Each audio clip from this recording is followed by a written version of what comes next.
जय श्री राम दोस्तों, आपका स्वागत है ममता हिंदी कहानियां चैनल में। यहाँ पर आपको मिलेंगी दिल को छू जाने वाली प्रेरणादायक कहानियां। अगर आपको हमारी कहानियां पसंद आए तो वीडियो को लाइक करें, चैनल को सब्सक्राइब करें और अपने सुझाव कमेंट में जरूर दें। आपके सहयोग से आपका अपना चैनल ज्यादा से ज्यादा लोगों तक पहुंच पाए। धन्यवाद।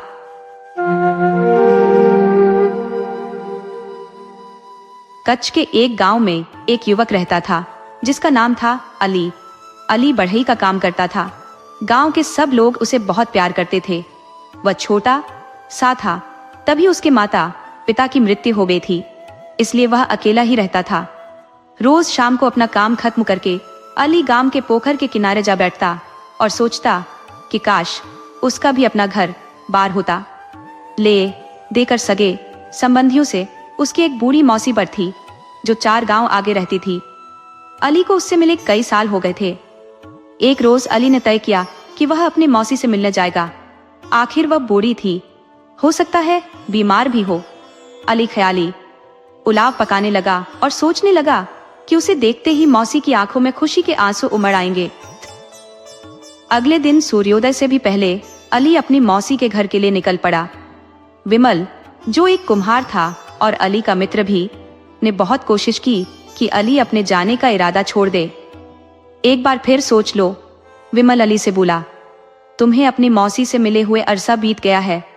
हो सकता है तुम्हें देखकर वह इतनी खुश न हो जितना तुम सोच रहे हो। मेरा चचेरा भाई उसी गांव में रहता है और उसने मुझे बताया है कि वह विधवा है और बहुत अमीर भी, पर साथ में बहुत ही कंजूस भी है। हो सकता है तुम्हें देखकर वह सोचे कि तुम उसका पैसा हड़पने आए हो। लेकिन अली तो जाने की ठाने बैठा था और विमल की बात का उस पर कोई असर नहीं हुआ। अली के पास अपना कोई गड्ढा तो या नहीं, इसीलिए तपती हुई धूल शनि सड़क पर वह पैदल ही चला जा रहा था। जब सूरज सिर पर चढ़ आया तो अली ताड़ के पेड़ों तले बैठकर सुस्ताने लगा। थका मांदा, भूख से बेहाल अली सूर्यास्त तक अपनी मौसी के गांव पहुंच ही गया। गांव में घुसते ही अली को एक मोची मिला जो अपनी दुकान बंद कर घर जाने की तैयारी में था। जब अली में उसने अपनी मौसी के घर का रास्ता पूछा तो मोची उसकी तरफ बड़े कौतूहल से देखने लगा। तुम इसी सड़क पर सीधे चलते जाओ, तुम्हें एक बहुत ही विशाल घर मिलेगा जिसे देखकर लगता है कि अब गिरा और तब गिरा, मोची बोला। पर ऐसा न सोचना कि वहां तुम्हारा स्वागत सत्कार होने वाला है और गर्मा गर्म खाना मिलने वाला है, उसने फिर कहा। वहां जो विधवा रहती है वह अव्वल दर्जे की कंजूस है। अगर बच्चे उसके बगीचे में गिरे हुए फल भी उठाने जाते हैं तो उन्हें भी भगा देती है। अली भारी कदमों से मौसी के घर की तरफ चलने लगा। वह पसोपेश में था। हो सकता है विमल की ही बात सच हो। जब घर नजर आया तो अली का दिल डूबने लगा। घर की दीवारें मटमैले पीले रंग की थी और जगह जगह से उनका रंग उखड़ रहा था। खपरेल टूटी पड़ी थी और आंगन में कूड़ा करकट जमा था। टूटे हुए दरवाजे के पास वाले खंबे के साथ ही एक अधमरा उदास सा गधा बंधा था। गधे की पसलियां तक नजर आ रही थी। उसकी आंखें देखकर अली को लगा कि शायद ही उसने इतनी दुख भरी आंखें पहले देखी हो। गधा अली की ओर ऐसे ताकने लगा जैसे खाने की भीख मांग रहा हो। अली को गधे पर दया आई। उसे लगा कि उसे वापस जाकर पड़ोस की दुकान से थोड़ा चारा लाना चाहिए। अली चारा लाया और गद्दे के आगे फैला दिया। गधा गपागप करके ऐसे खाने लगा मानो उसने कई दिनों से कुछ नहीं खाया हो। कौन है? एक कर्कश आवाज आई। मेरे गद्दे से तुम्हें क्या काम है? अली ने मुड़कर देखा तो पके बालों वाली पतली सी बुढ़िया खड़ी थी। तो ये है मेरी मौसी, अली मन ही मन बोला। वह साड़ी में थी जो सफेद कम पीली ज्यादा थी। उसके माथे पर क्रोध की रेखाएं साफ दिखाई पड़ रही थी। अली ने उसे अपना नाम पता बताया, पर मौसी अली से मिलकर बिल्कुल खुश नहीं हुई। और जैसा कि विमल ने कहा था, मौसी को लगा कि अली उसके पैसे ऐंठने ही आया है। मैं तो बहुत ही गरीब हूँ, वह बोली। मेरे पास कोई पैसा वैसा नहीं है, अपना ही पेट मुश्किल से पालती हूँ, तो तुम्हें क्या दूं? तुम तो बस मुंह उठाकर आ धमके मेरे पास। अली को बुरा तो बहुत लगा, मगर उसने कुछ भी जाहिर नहीं होने दिया। उसे तो सिर्फ थोड़ी आत्मीयता, थोड़ा प्यार चाहिए था। उस रात जब अली रसोई के फर्श पर सोया तो उसका पेट खाली था और मन भरा हुआ। मौसी ने उसे सिर्फ एक कटोरी पतला कुनकुना सा दलिया खाने के लिए दिया था, और जब अली ने कहा कि वह अगली सुबह लौट जाएगा तो एक बार भी उसे रोकने की कोशिश नहीं की। अगले दिन जब अली चलने को तैयार हुआ तो मौसी बोली कि अगले दिन गांव तक वह भी उसके साथ चलेगी। आज मंगलवार है, गांव में बाजार लगेगा। वह बोली, मैं अपने इस निखट्टू गधे को आज ही बेच दूंगी। काम न काज का, दुश्मन अनाज का। बेचारा गधा क्या था, हड्डियों का ढांचा भर था, किसी को बैठा तो सकता नहीं था। अली और मौसी जैसे तैसे उसे बाजार तक ले गए। गांव भर के लोग वहां जमा था। दुकानदार और खरीदार चिल्लाकर आपस में मोल भाव कर रहे थे। झुंड के झुंड दुकानों के आसपास खड़े तरह तरह की चीजें देख रहे थे। चटकीले कपड़े, सजीले मटके, कई तरह के फल और सब्जियां और बच्चों के लिए लड़की के खिलौने। अली और बुढ़िया बाजार के बीचों बीच आ गए, जहां लोग अपने अपने जानवर बेचने आए हुए थे। अपनी तीखी आवाज में मौसी ने घोषणा की कि जो भी उसके गद्दे का सर्वाधिक दाम देगा, गधा उसी का हो जाएगा। अली यह देखकर बहुत हैरान हुआ कि बहुत से व्यापारी बोली लगाने के लिए आगे आए। तब उसे एहसास हुआ कि दरअसल गधा काफी हट्टा कट्टा चौड़ी पीठ वाला था। अगर उसे ठीक से खिलाया पिलाया जाए तो वह अपने मालिक के बहुत काम आ सकता था। तभी एक धनवान व्यापारी ने अपनी दर्पीली आवाज में गधे के लिए ऊंची बोली लगाई। गधा सिर उठकर सीधा अली को तकने लगा। ऐसा लगता था जैसे वह अली से इल्तिजा कर रहा हो कि उसे खरीद ले, मानो कह रहा हो, जरा इस सेठ को तो देखो, लगता है मुझ पर खूब कोड़े बरसाएगा और तुम्हारी मौसी से भी कहीं ज्यादा मेरी मरम्मत करेगा। मैं तुम्हारा गधा खरीदता हूँ। अली एकदम मौसी से बोला। बुढ़िया ने जब देखा कि अली का दिल गधे पर आ गया है और वह उसे किसी भी कीमत पर खरीदना चाहेगा, तो वह अली से बोले, ठीक है, पर सेठ की लगाई बोली से 50 रुपए ज्यादा लूंगी। और ले देकर अली की पूंजी बस उतनी ही थी, पर अली गधे की मोक प्रार्थना को अनसुना नहीं कर पाया और बुढ़िया को उसकी मुंहमानी कीमत दे दी। उस सूखे से गद्दे को लिए अली अपने गांव वापस आ गया। जैसे ही विमल ने उसे देखा तो ठहाका लगाकर हंस पड़ा। मिलने गए थे मौसी से और लौट रहे हो इस हड्डियों के ढांचे के साथ, उसने चुटकी ली। ठीक है अली भाई, अगली बार मेरा कहा तो मानोगे। अली ने गधे को भरपेट खिलाना शुरू किया। जल्दी ही गधा खूब मोटा ताजा हो गया। अब गधा अली का बोझ भी ढोने लगा। अली हर वक्त अपने गधे से बतियाता रहता था और गधा भी न सिर्फ अली के शब्दों को बल्कि उसकी भावनाओं को भी खूब समझता था। गधे की आंखों में सदा कृतज्ञता का भाव रहता। अली को भी गधा खरीदने का कोई पछतावा नहीं था, क्योंकि वह अली के जीवन का अहम हिस्सा बन चुका था। अब शाम को सब गांव वालों के अपने अपने घरों को लौट जाने के बाद भी अली को अकेलापन महसूस नहीं होता था। कुछ महीने बाद अली को अपनी मौसी के देहांत की खबर मिली। अली को लगा कि मौसी के अंतिम संस्कार का जिम्मा उसका है। आखिर वही तो था जो मौसी का अपना था। अपने गद्दे पर सवार हो अली अंत्येष्टि की सब तैयारियां करने निकल पड़ा। क्रिया कर्म के बाद अली ने अंतिम बार अपने मौसी के घर में रात बिताई। वह गद्दे की रस्सी खोलने बरामदे में गया। गधा सुबह से ही बेचैन था और अली को ऐसा महसूस हो रहा था मानो गद्दे को मौसी के दुर्व्यवहार की पिछली बातें याद आ रही हो। जैसे ही अली ने रस्सी खोली, गधा आंगन के दूसरे कोने में जाकर अपने खुर से जमीन खोदने लगा। शायद भूखा है। अली ने ऐसा सोचते हुए उसके सामने हरी घास फैला दी, पर गधा जमीन खोदता रहा।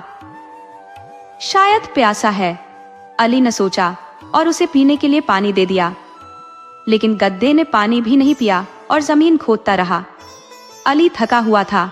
उसने चढ़कर पूछा, आखिर तुम्हें चाहिए क्या? गधा बेचारा क्या बोलता, वहीं खड़ा रहा। यकायक अली को फावड़े का ख्याल आया। फावड़ा? रात के इस पहर में मुझे फावड़े की क्या जरूरत है? उसने खुद से पूछा। फट से उसके दिमाग में एक जबरदस्त बात आई। क्या गधा उसे कुछ बताने की कोशिश कर रहा है? क्या वह उससे जमीन खोदने की इल्तिजा कर रहा है? अली तेजी के साथ वहीं फावड़ा चलाने लगा जहां पहले गधा खोद रहा था। उसने कुछ फुट ही खोदा था कि उसका किसी सख्त चीज से टकराया और दन की आवाज आई। अली जल्दी जल्दी हाथ चलाने लगा और तब उसे लोहे का एक संदूक दिखाई पड़ा। संदूक से बंधी हुई रस्सी खींचकर अली ने उसे बाहर निकाला। उसे खोलते हुए अली का दिल जोर से धड़क रहा था। पूरा संदूक चांदी के बर्तनों और सोने के गहनों से भरा पड़ा था। अली समझ गया कि इसी संदूक में मौसी ने अपनी तमाम दौलत छिपाई हुई थी। मौसी ने जब इसे जमीन में गाड़ा होगा तो गधे ने देख लिया होगा। अली ने अपनी बाहें गद्दे के गले में डाल दी। मेरे दोस्त, वह प्रफुल्लित होकर बोला, तुम्हारा शुक्रिया कैसे अदा करूं? गधा आंखों से अली के प्रति आभार प्रकट कर रहा था। अली ने संदूक को गधे की पीठ पर रखा और अपने गांव लौट आया। उसने एक दुकान खोली और जल्दी ही एक कामयाब और ईमानदार दुकानदार के रूप में जाना जाने लगा। लेकिन वह कभी नहीं भूला कि यह सौभाग्य उसको अपने गधे के कारण ही मिला था। भारत की लोक कथाएं, माला पांडुरंग। दोस्तों, आपको कहानी कैसी लगी? अपने सुझाव कमेंट करना न भूले। तो चलिए आज की अगली कहानी शुरू करते हैं।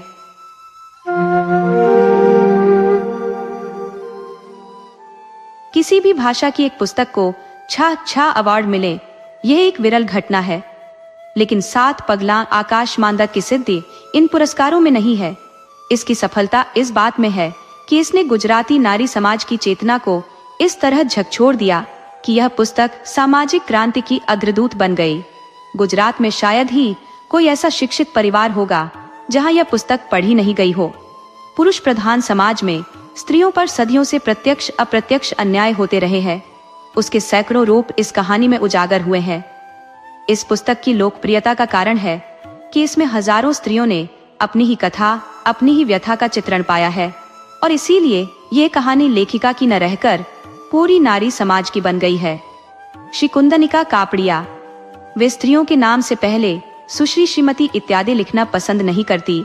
उनके हिसाब से सबके लिए श्री पर्याप्त है, क्योंकि वह श्रीमान श्रीमती का संक्षिप्त रूप है, जैसे श्री दुर्गा। कहानी और उपन्यास के क्षेत्र में सुपरिचित नाम है। फेमिनिन मूवमेंट शुरू होने से बहुत पहले ही नारी मुक्ति की समस्याओं पर बड़ी हिम्मत से उन्होंने कहानियां लिखना शुरू किया। उनकी बेबाक लेखनी ने काफी तहलका मचाया। उन्होंने और भी उपन्यास तथा अनेक कहानियां लिखी हैं। वे अत्यंत संवेदनशील, सजग और प्रबुद्ध लेखिका है। वे सौंदर्य और प्रकृति प्रेमी व्यक्ति है। आजकल नंदीग्राम नामक संस्था में सामाजिक आध्यात्मिक कार्य कर रही है। स्त्री की यात्रा, कारागार से कैलाश तक दुनिया में सभी असमान है, किंतु स्त्रियां अधिक असमान है। 1982 की जुलाई से शुरू होकर 40 हफ्तों तक यह उपन्यास धारावाहिक रूप में जन्मभूमि प्रवासी के रविवारीय संस्करण में छपा। तब इसने काफी हलचल पैदा की। आपको जेल में भेजना चाहिए से लेकर आपको नोबेल पुरस्कार मिलना चाहिए तक की प्रतिक्रियाएं सामने आई। मेरे सद्भाग्य से जेल में भेजने की इच्छा रखने वालों की संख्या अल्प थी।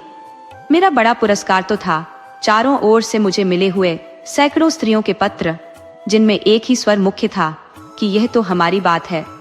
हमने जो सही और कही नहीं, वह हमारी वेदना, हमारे आंसू, हमारे दबे आक्रोश की बात है। यह स्त्रियों को वसुधा के जीवन में खुद के जीवन का ऐसा प्रतिबिंब दिखाई दिया है कि उन्होंने मेरे घर आकर, पत्र लिखकर, टेलीफोन पर, राह में रोककर इस बारे में मुझसे बातें की। बिल्कुल अपरिचित स्त्रियों ने रात बेरात घर आकर वेदना की कथाएं मुझे सुनाई। रेखा जोशी नाम की बहन ने बहुत कलात्मक ढंग से लिखा था, वसुधा पापात्र, मुझे लगता है कि मैं उससे मिली हूँ, उसे पहचानती हूँ। बहुत याद किया, तब याद आया कि यह तो मैं ही हूँ। उपन्यास में वर्णित अधिकतर परिस्थितियों का आधार सत्य घटनाएं हैं और इस तरह यह करीब करीब दस्तावेजी कथा है। इस दुनिया में स्त्रियों का स्थान हमेशा दोयम दर्जे का रहा है। इस सत्य को किसी प्रमाण की जरूरत नहीं है। इस देश में ही नहीं, दुनिया के सभी देशों में ऐसी स्थिति है। फिर भी बहुत से लोगों ने महसूस किया कि उपन्यास में मेरे द्वारा किया गया चित्रण वास्तविकता से दूर है। उन्हें लगता है कि स्त्रियों का हमारे समाज में हमेशा गौरवपूर्ण स्थान रहा है। माँ के रूप में वह पूजनीय रही है। पुरुष के पीछे उसकी ही शक्ति काम करती है। स्त्रीत्व की भारतीय कल्पना सदा ऊंची रही है। उसी आधार पर भारतीय समाज अभी तक टिका रहा है। वास्तविकता क्या है? वेद काल में स्त्रियों को विरासत के अधिकार के सिवा दूसरी बहुत सी बातों में पुरुषों के बराबर अधिकार थे। फिर मनुस्मृति के कानून उसकी अर्थव्यवस्था आई और स्त्री को शूद्र की कक्षा में स्थान मिला। ठेठ उसी वक्त से स्त्री और शूद्र दोनों वर्गों के प्रश्न लगभग समांतर रहे हैं। स्त्री की विवाह उम्र घटा दी गई, जिससे उसकी शिक्षा भी घट गई। आदर्श स्त्री की अनेक परिभाषाएं निश्चित की गई, जिनमें उसके समग्र व्यक्तित्व को पुरुष निर्भर संबंधों में बांध दिया गया। पति चाहे जो हो, उसके प्रति पूर्ण समर्पण स्त्री का सबसे बड़ा गुण माना गया और उस क्रम में त्याग और सहनशीलता उसकी विशेषता मानी गई। स्त्री को पति सेवा करने का, पति का वंश चलाने के लिए पुत्रों को जन्म देने वाला साधन मात्र माना गया है। स्त्री की पवित्रता के लिए अनेक नियम और प्रतिबंध लगाए गए। समाज में पितृसत्ता ज्यों-ज्यों प्रस्थापित होती गई, सब क्षेत्रों में पुरुषों का आधिपत्य दृढ़ होता गया। पति परमेश्वर, यह स्त्री जीवन का मार्गदर्शक सूत्र बना। उसके जीवन के सारे समीकरण पति संबंधों से जुड़ गए। एक पुरुष को संत पद पाने के लिए दीर्घ पुरुषार्थ भरी साधना करनी पड़ती है। स्त्री को सती पद पाने के लिए केवल पतिनिष्ठा की जरूरत है। इसीलिए सतीत्व शब्द में सत का जो एक अधिक अर्थ है, वह सिर्फ स्त्री के लिए है। पुरुष के लिए जिसका इस्तेमाल कर सके वैसा सती के अर्थ वाला कोई शब्द नहीं है, क्योंकि पुरुष के लिए ऐसी स्थिति की कल्पना की नहीं है। रामायण काल में राम ने सीता का त्याग किया और उस त्याग का अभिनंदन किया गया, क्योंकि राम ने अधिक ऊंचे मूल्य की खातिर, जनता की इच्छा की खातिर सीता का त्याग किया था। किंतु सीता ने कहा था कि मैं तो राम की छाया की भांति उनके साथ जाऊंगी, क्योंकि उनके जीवन में राम से अधिक ऊंचा मूल्य दूसरा था नहीं।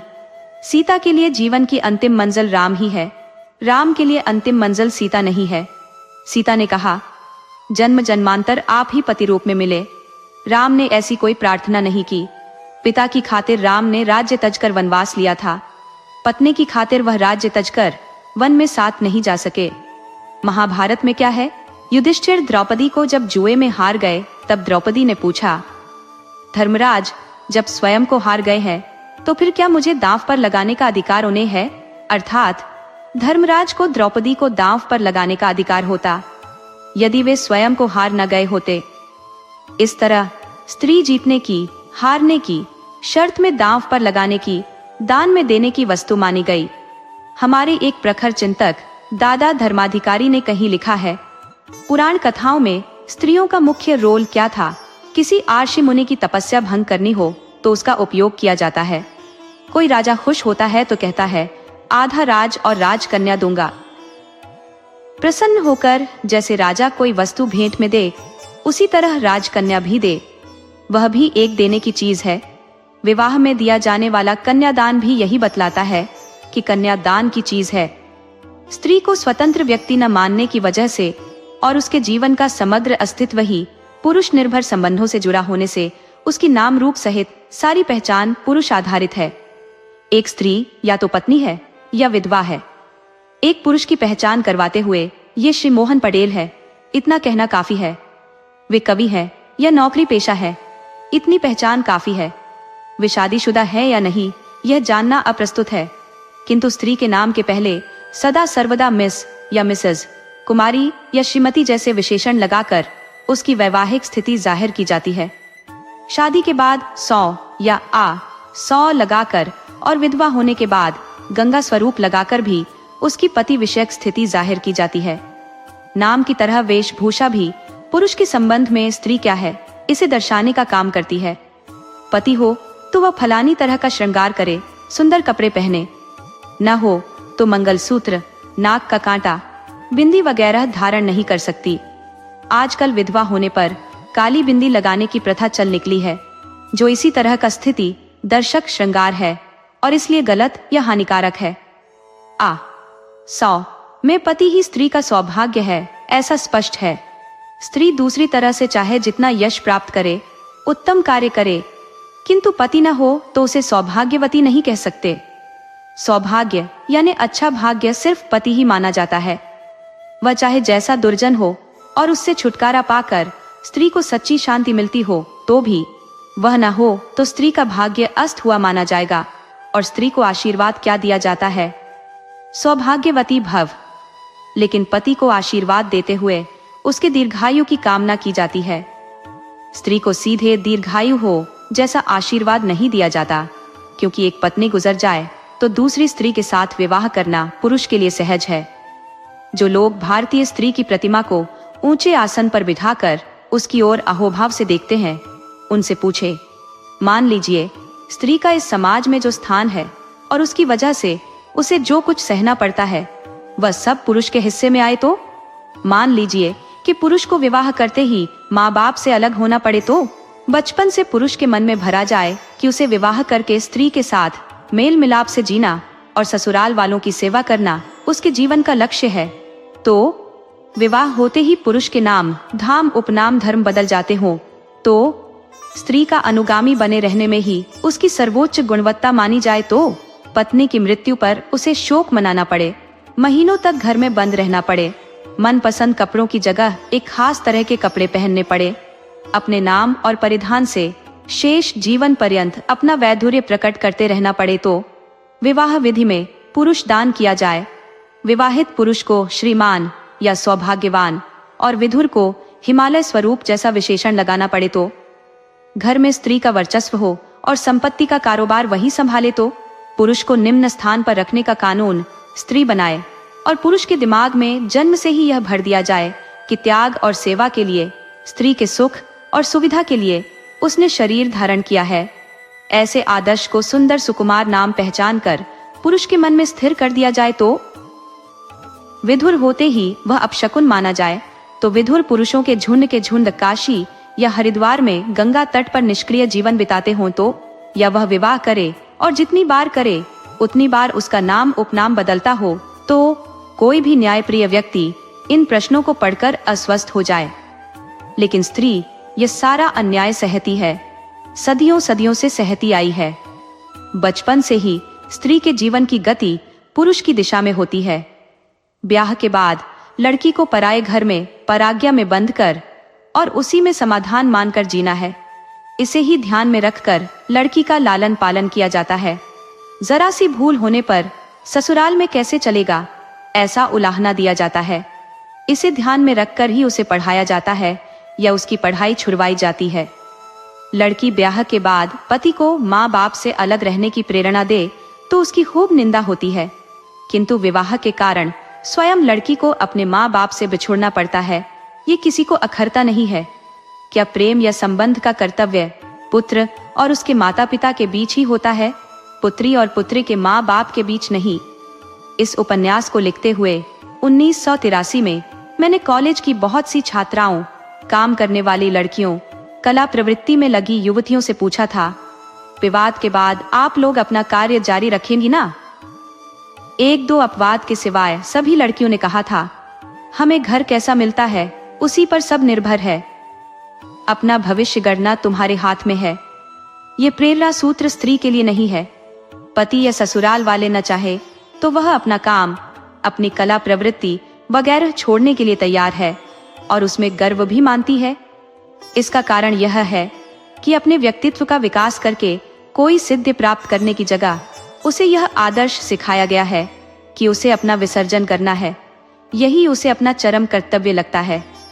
बौद्धिकता, निर्भयता, स्वतंत्र अभिप्राय, विकसित व्यक्तित्व, आत्मविश्वास, ये सब विवाहोत्सुक लड़की के गुण नहीं माने जाते। पहले रूप देखा जाता है, फिर यह देखा जाता है कि उसमें विनय विवेक है या नहीं, और उस विनय संकोचशीलता को संस्कारिता का नाम दिया जाता है। विवाह से पहले उसकी अन्य क्षेत्रों की सिद्धियों की प्रशंसा होती है, किंतु विवाह के बाद तो घरेलू कामकाज में उसकी कुशलता, संपूर्ण आज्ञाकारिता और लज्जा ही उसके आभूषण माने जाते हैं। कवियों लेखकों ने लज्जा को शोभा मानकर उसका सुंदर वर्णन किया है, जिससे स्त्रियां लजाकर अपना स्पष्ट अभिप्राय कह न सके। लज्जा तो किसी गलत काम से आनी चाहिए। भला लज्जा में गुण जैसा क्या है? विनय और लज्जा पर्याय नहीं है। सरलता, स्पष्टता, निर्भीकता, यही सराहनीय तत्व है। विवाह के बाद स्त्री की कुल यात्रा उसके स्वतंत्र व्यक्तित्व के विलोपन की यात्रा है। विवाह से पुरुष को प्रभुता, एक व्यक्ति पर अधिकार, उससे सेवा टहल पाने का हक मिलता है। स्त्री के लिए वही विवाह आनंद भरी मुक्त विहार की बगिया में से घरेलू काम, जिम्मेदारी और प्रतिबंधों की बंद हवेली में प्रवेश है। स्त्री को विवाह से किसी की सेवा टहल प्राप्त नहीं होती, उसे तो सबकी सेवा करके, सबको रिझा कर, अपने अभिप्राय, इच्छा, रुचि, आग्रह आदि को छोड़कर एक व्यक्तित्व विहीन यंत्र जैसा बनकर रहना होता है। ससुराल वालों को क्या लगेगा, इसकी हर वक्त चिंता करते हुए जीना होता है। खानदान के सारे सामाजिक व्यवहार उसे संभालने होते हैं। पुरुष का पत्नी के रिश्तेदारों के प्रति क्वचित ही कोई कर्तव्य माना जाता है। सज्जनतावश वह कुछ करे तो अलग बात है, जबकि स्त्री के तो ससुराल वालों के प्रति हजारों कर्तव्य होते हैं। ब्याह होने पर पुरुष की जीवन व्यवस्था खास बदलती नहीं, स्त्री की तो समूची बदल जाती है।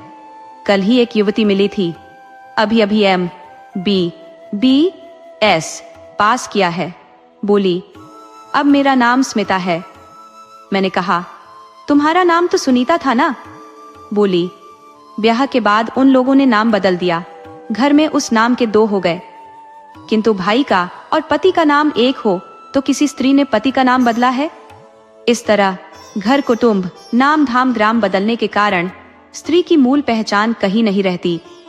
एक ही परिवार के 2 पुत्रों ने किसी क्षेत्र में नाम कमाया हो तो परिवार की प्रतिष्ठा बढ़ती है, किंतु एक ही परिवार की 2 पुत्रियों ने प्रसिद्धि पाई हो तो पहले तो यही नहीं पता चलता कि वे एक परिवार की है, क्योंकि उनके उपनाम बदल गए होते हैं। प्रसिद्ध शिक्षाविद्या माधुरी बेन शाह और प्रशासन क्षेत्र में जानी मानी जिला कलेक्टर श्री मृदुला बेन वशी दोनों संगी बहनें हैं और कोठारी कुटुंब की बेटियां हैं। ये लोगों को कैसे मालूम हो? सरोजनी नायडू और हरींद्र नाथ चट्टोपाध्याय भाई बहन है, ये सारी दुनिया जानती है। दोनों प्रसिद्ध लेखिकाएं वर्षा अडालजा और इला आरब मेहता बहनें हैं और लेखक गुणवंतराय आचार्य की बेटियां हैं। इसकी पाठकों को खबर तक नहीं। धर्म एक अत्यंत गहरी, गंभीर और व्यक्तिगत श्रद्धा की बात है। स्त्रियां अधिक धर्मनिष्ठ मानी जाती है, किंतु उनका अपना निजी धर्म कहीं होता है। वे मानो कि बचपन से वैष्णव कुटुंब की हो, किंतु जैन से या स्वामी नारायण या और कोई भी ब्याह करे तो वे सरलता से जैन धर्म अपना लेती है, जैसे उनकी अपनी कोई आस्था ही नहीं, कोई विचार या मान्यता नहीं। स्त्री भला क्या विचार करे? जो पति का धर्म वही उसका धर्म, इसीलिए तो उसे सदधर्मचारिणी कहा है। पति को सहधर्मचारी नहीं कहते। किसी उदार विचार के माने जाने वाले कुटुंब में पत्नी को अपना धर्म पालने की छूट हो तो भी उसके बच्चे तो पति के धर्म के ही होंगे। जाति भी बच्चों को पिता की ही मिलेगी, माँ की नहीं। इस तरह स्त्री का समग्र अस्तित्व ही पुरुष आश्रित होने की वजह से पति न हो, छोड़कर चला जाए या गुजर जाए तो स्त्री की बहुत दुर्दशा होती है। पुराने जमाने में विधवाओं की जो दुर्दशा होती थी उसे पढ़कर हम कांप उठते हैं। पति की चिता पर उसे जीते जी जला दिया जाता था। अभी कुछ समय पहले तक उसका सिर मोड़ा दिया जाता था। वह लाल या काली धोती ही पहनती, घर के बाहर शायद ही निकलती। समाज में ही नहीं, घर में भी उसकी कोई कीमत न रहती। उसे खाना भी कम दिया जाता, जिससे उसका शरीर सूख जाए, उसका रूप कुम्हाला जाए, भूख की पीड़ा से उसकी शारीरिक इच्छाएं मर जाए और उसकी पवित्रता बरकरार रहे। जीवन के आनंद लोक में से उसे संपूर्णतः बहिष्कृत कर दिया जाता। वह अपशकुन मानी जाती और किसी मंगल विधि में हिस्सा नहीं ले सकती। संपत्ति में उसका हिस्सा नहीं रहता। उसकी परिस्थिति का कुछ वास्तविक हृदय विदारक चित्रण हमें जवेरा चंद्र मेघानी की कथाओं में मिलता है। विधवा स्त्री भी फलाने की विधवा की तरह पहचानी जाती है। पुरुष को फलाने का विधुर कोई नहीं कहता। स्त्री को मनपसंद कपड़े पहनने की छूट नहीं। कुमकुम विहीन ललाट रखकर या काली बिंदी लगाकर उसे अपनी दयनीय स्थिति का प्रदर्शन करते रहना पड़ता है। पुरुष दूसरी बार, तीसरी बार, चौथी बार ब्याह करे, छोटी उम्र की कन्या से विवाह करे, बच्चे हो तो भी ब्याह करे, किसी को ऐतराज नहीं। पत्नी को मरे हुए अभी 24 घंटे भी नहीं बीते कि उनके पुण्य विवाह की बातें शुरू हो जाती है। कोई पुरुष फिर से शादी न करे तो अलग बात है, अन्यथा उसकी दूसरी शादी करना स्वाभाविक माना जाता है। जैसे ब्याह से वैसे ही पत्नी की मृत्यु से भी पुरुष की जीवन व्यवस्था में बहुत फर्क नहीं पड़ता। उसके लिए स्त्री हटाई जा सके ऐसी वस्तु एक्सपेंडेबल कमोडिटी है। स्त्री के लिए पति है सौभाग्य, सर्वस्व। पति की मृत्यु होने पर स्त्री का पूरा जीवन छिन्न विछिन्न हो जाता है। वह असहाय, लाचार, आरक्षित बन जाती है। अभी अभी तक वो उसका संपत्ति पर भी कोई अधिकार नहीं था। आज बड़े शहरों में शिक्षित वर्ग में परिस्थिति कुछ बदली है, किंतु वृहद समाज में तो यही स्थिति है। विधवा होने पर स्त्री धर्म की ओर अधिक झुकती है, क्योंकि उसे कोई आलंबन चाहिए। विधवा विवाह का प्रमाण मध्य वर्ग में आज भी बहुत कम है। इतना ही नहीं, कोई जानी मानी स्त्री विधवा होने पर फिर से ब्याह करे तो उसकी इमेज को क्षति पहुंचती है। इस तरह चारों ओर से मर्यादाएं निर्धारित कर स्त्री के लिए जो स्थान निश्चित किया गया है, उससे वह विद्रोह न कर बैठे, इसलिए बड़े बड़े आदर्श नामों से मढ़ गया है। उसे अनेक महिमाओं से मंडित किया गया है।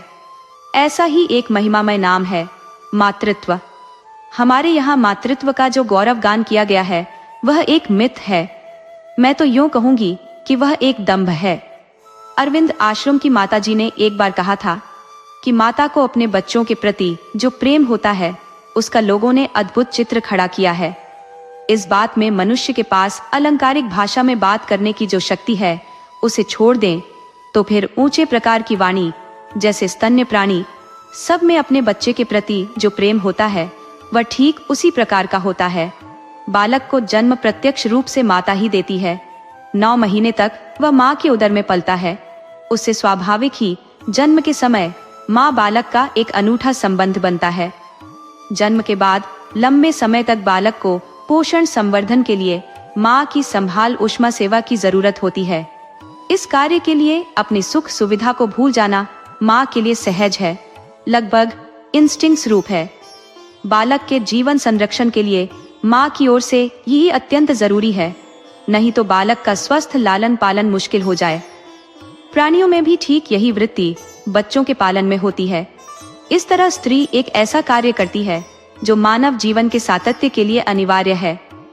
यह कार्य सिर्फ वही कर सकती है। इस एक अति विशिष्ट कार्य के लिए उसे जीवन का बहुत सा समय और समग्र ध्यान शक्ति उसमें लगानी पड़ती है। किंतु क्या स्त्री को इस अद्वितीय काम के लिए पूरी सुविधा मिलती है? उसके मातृपद को गौरवान्वित किया गया है, जिससे वह इस अति जरूरी काम को मूल्यवान समझे और उसके लिए त्याग करे। उसके प्रेम को निस्वार्थ माना गया, जिससे वह अपने त्याग समर्पण का बदला न मांगे। किंतु मातृपद के गौरव के तौर पर बड़ी बड़ी और सुंदर शब्दों से अधिक कौन सा मान सम्मान मिलता है? उसकी विशिष्टता का मूल्य कहाँ है? क्या कौटुंबिक, सामाजिक, धार्मिक क्रिया अनुष्ठान ऐसे हैं जिनमें माता का ही मुख्य स्थान हो, या जिनमें माता के बगैर काम न चले? मातृत्व का गुणगान करने वाले समाज ने माता को कौन से विशेष अधिकार दिए हैं? पुत्र माँ की मृत्यु के बाद उसका स्मारक भले बनाए, माँ जिंदा हो तो उसे अधिकतर पुत्र की मोहताज होकर रहना पड़ता है। और माँ बनना यदि सचमुच ही गौरव की बात है, तो कुंवारी माता या विधवा के माँ बनने वाले अथवा बलात्कार द्वारा जबरदस्ती माँ बना दिए जाने पर स्त्री को यह गौरव क्यों नहीं मिलता? उसे तो कैसी लांछनकारी स्थिति में जीना पड़ता है। बच्चों का त्याग करना पड़ता है या दोषपूर्ण बिताना पड़ता है। जो इसके लिए जिम्मेदार है, उस पुरुष को तो कष्ट नहीं होता, किंतु उसका शिकार बनी हुई स्त्री को ही तरह तरह की लांछना आदि से गुजरना पड़ता है। जो बालक को जन्म दे वह माँ। इस अर्थ में तो ये सारी स्त्रियां भी माताएं हैं। तो कहाँ है उनकी संभाल, उनकी रक्षा? कौन करता है उनका सम्मान? बच्चे के लालन पालन में पिता का योगदान बहुत कम होता है। बच्चों को जरा खिलाकर वे आनंद तो लेते हैं, किंतु बच्चों को दूध पिलाना या उनके गंदे कपड़े साफ करने का काम क्वचित ही करते हैं। बच्चे के पालन पोषण में मातृत्व जितनी ही पितृत्व की उष्मा भरी गोद जितनी ही बलशाली हाथों में कूदने की जरूरत होती है। किंतु पुरुष के लिए अच्छा पिता या अच्छा पति बनने का कोई सामाजिक आदर्श नहीं गढ़ पाया है। तो श्रेयस है पिता को और कम सब माता को। क्या यह श्रम विभाजन का खास प्रकार है? और हर एक कन्या भावी माता है, फिर भी पुत्री जन्म पर उत्सव नहीं होता या मिठाई नहीं बंटती। इस उपन्यास को पढ़ने के बाद 2 कुटुंबों ने पुत्री जन्म पर मिठाई बांटी थी। अनेक पुत्रों की माता गौरव का अनुभव करती है। अनेक पुत्रियों की माता के मन में सूक्ष्म अपराध भाव रहता है। लाखों स्त्रियां पुत्र के लिए तरसती है, जहां तहां मन्नत मानती है, दावा करती है, व्रत उपवास करती है और पुत्री जन्म से निराश होती है। स्त्री को पुत्रवती भव का आशीर्वाद दिया जाता है, पुत्रीवती भव का नहीं। पुत्र जन्म की महिमा तो देखिए, कैसा आनंद! तो कहेंगे पुत्र जन्म जैसा आनंद, कैसी ममता। तो कहेंगे पहले बेटे जैसी ममता। पुत्री के जन्म की ऐसी नकारात्मक अवगणना और ऐसी उक्तियों में क्या माता का अर्थात स्त्री गौरव प्रकट होता है? दोस्तों, आपको कहानी कैसी लगी अपने सुझाव कमेंट करना न भूले। तो चलिए आज की अगली कहानी शुरू करते हैं। मीटर गेज ट्रेन की खड़खड़ाहट में एक रूखा सा सरकारी ठेकेदार नुमा व्यक्ति ने सवाल दागा। आप क्या काम करते हैं? उसके भारी भरकम स्वर के बीच जवाब उभरा, मैं प्रोफेसर हूं। किस विषय के? ठेकेदार ने आंखें सिकोड़ कर पूछा। प्रोफेसर के होठों पर एक हल्की मुस्कान आई। इतिहास का। अहमदाबाद में? अब ठेकेदार की आवाज में व्यंग्य का स्वर उभर आया, वैसा ही जैसा कोई खुद को कामयाब मानने वाला व्यक्ति किसी साधारण मास्टर से बात करते हुए दिखाता है। प्रोफेसर ने उसकी ओर तिरछी निगाह से देखा और चेहरे पर एक शरारती भाव लाते हुए बोला, नहीं, ऑक्सफोर्ड में था। ओ ऑक्सफोर्ड? ठेकेदार चौंक उठा। विलायत वाला ऑक्सफोर्ड? उसकी आंखों के कोनों में हल्की सी चमक कौंध गई। प्रोफेसर ने सिर हिलाते हुए कहा, हाँ वही, लंदन से कोई 40-50 मील दूर है। वहां की यूनिवर्सिटी में प्राचीन भारतीय इतिहास पढ़ाता था। अच्छी कमाई हो जाती होगी? प्रोफेसर ने बड़े इत्मीनान से कहा। पाउंड मिलते थे, 1 पाउंड यानी 30 रुपए। ठेकेदार ने ठहाका लगाया। हमारे गांव का एक दर्जी भी वहां पहुंच गया था। पहले अफ्रीका गया, फिर विलायत, अब मकान बना लिया है। प्रोफेसर ने शांत स्वर में कहा, मैं भी मकान खरीदने ही आया हूं, एक पालनपुर में और एक माउंट आबू में। ठेकेदार की आंखों में व्यापारिक चमक पड़ गई। भाई वाह, आपने विलायत का सही फायदा उठाया। चलो, जान पहचान हो गई। कभी माउंट आबू घूमने आएंगे और जगह न मिली तो आप ही के यहाँ आ धमकेंगे, उसने जोरदार हंसी के साथ कहा। प्रोफेसर ने हल्की मुस्कान के साथ जवाब दिया, जरूर, माउंट आबू में सर्वेंट्स क्वार्टर्स वाला एक बंगला लेने की सोच रहा हूँ, जगह की कमी नहीं होगी। इतिहास का प्रोफेसर खिड़की के बाहर देखता रहा। ठेकेदार ने फिर पूछा, इस वक्त आप आबू जा रहे हैं?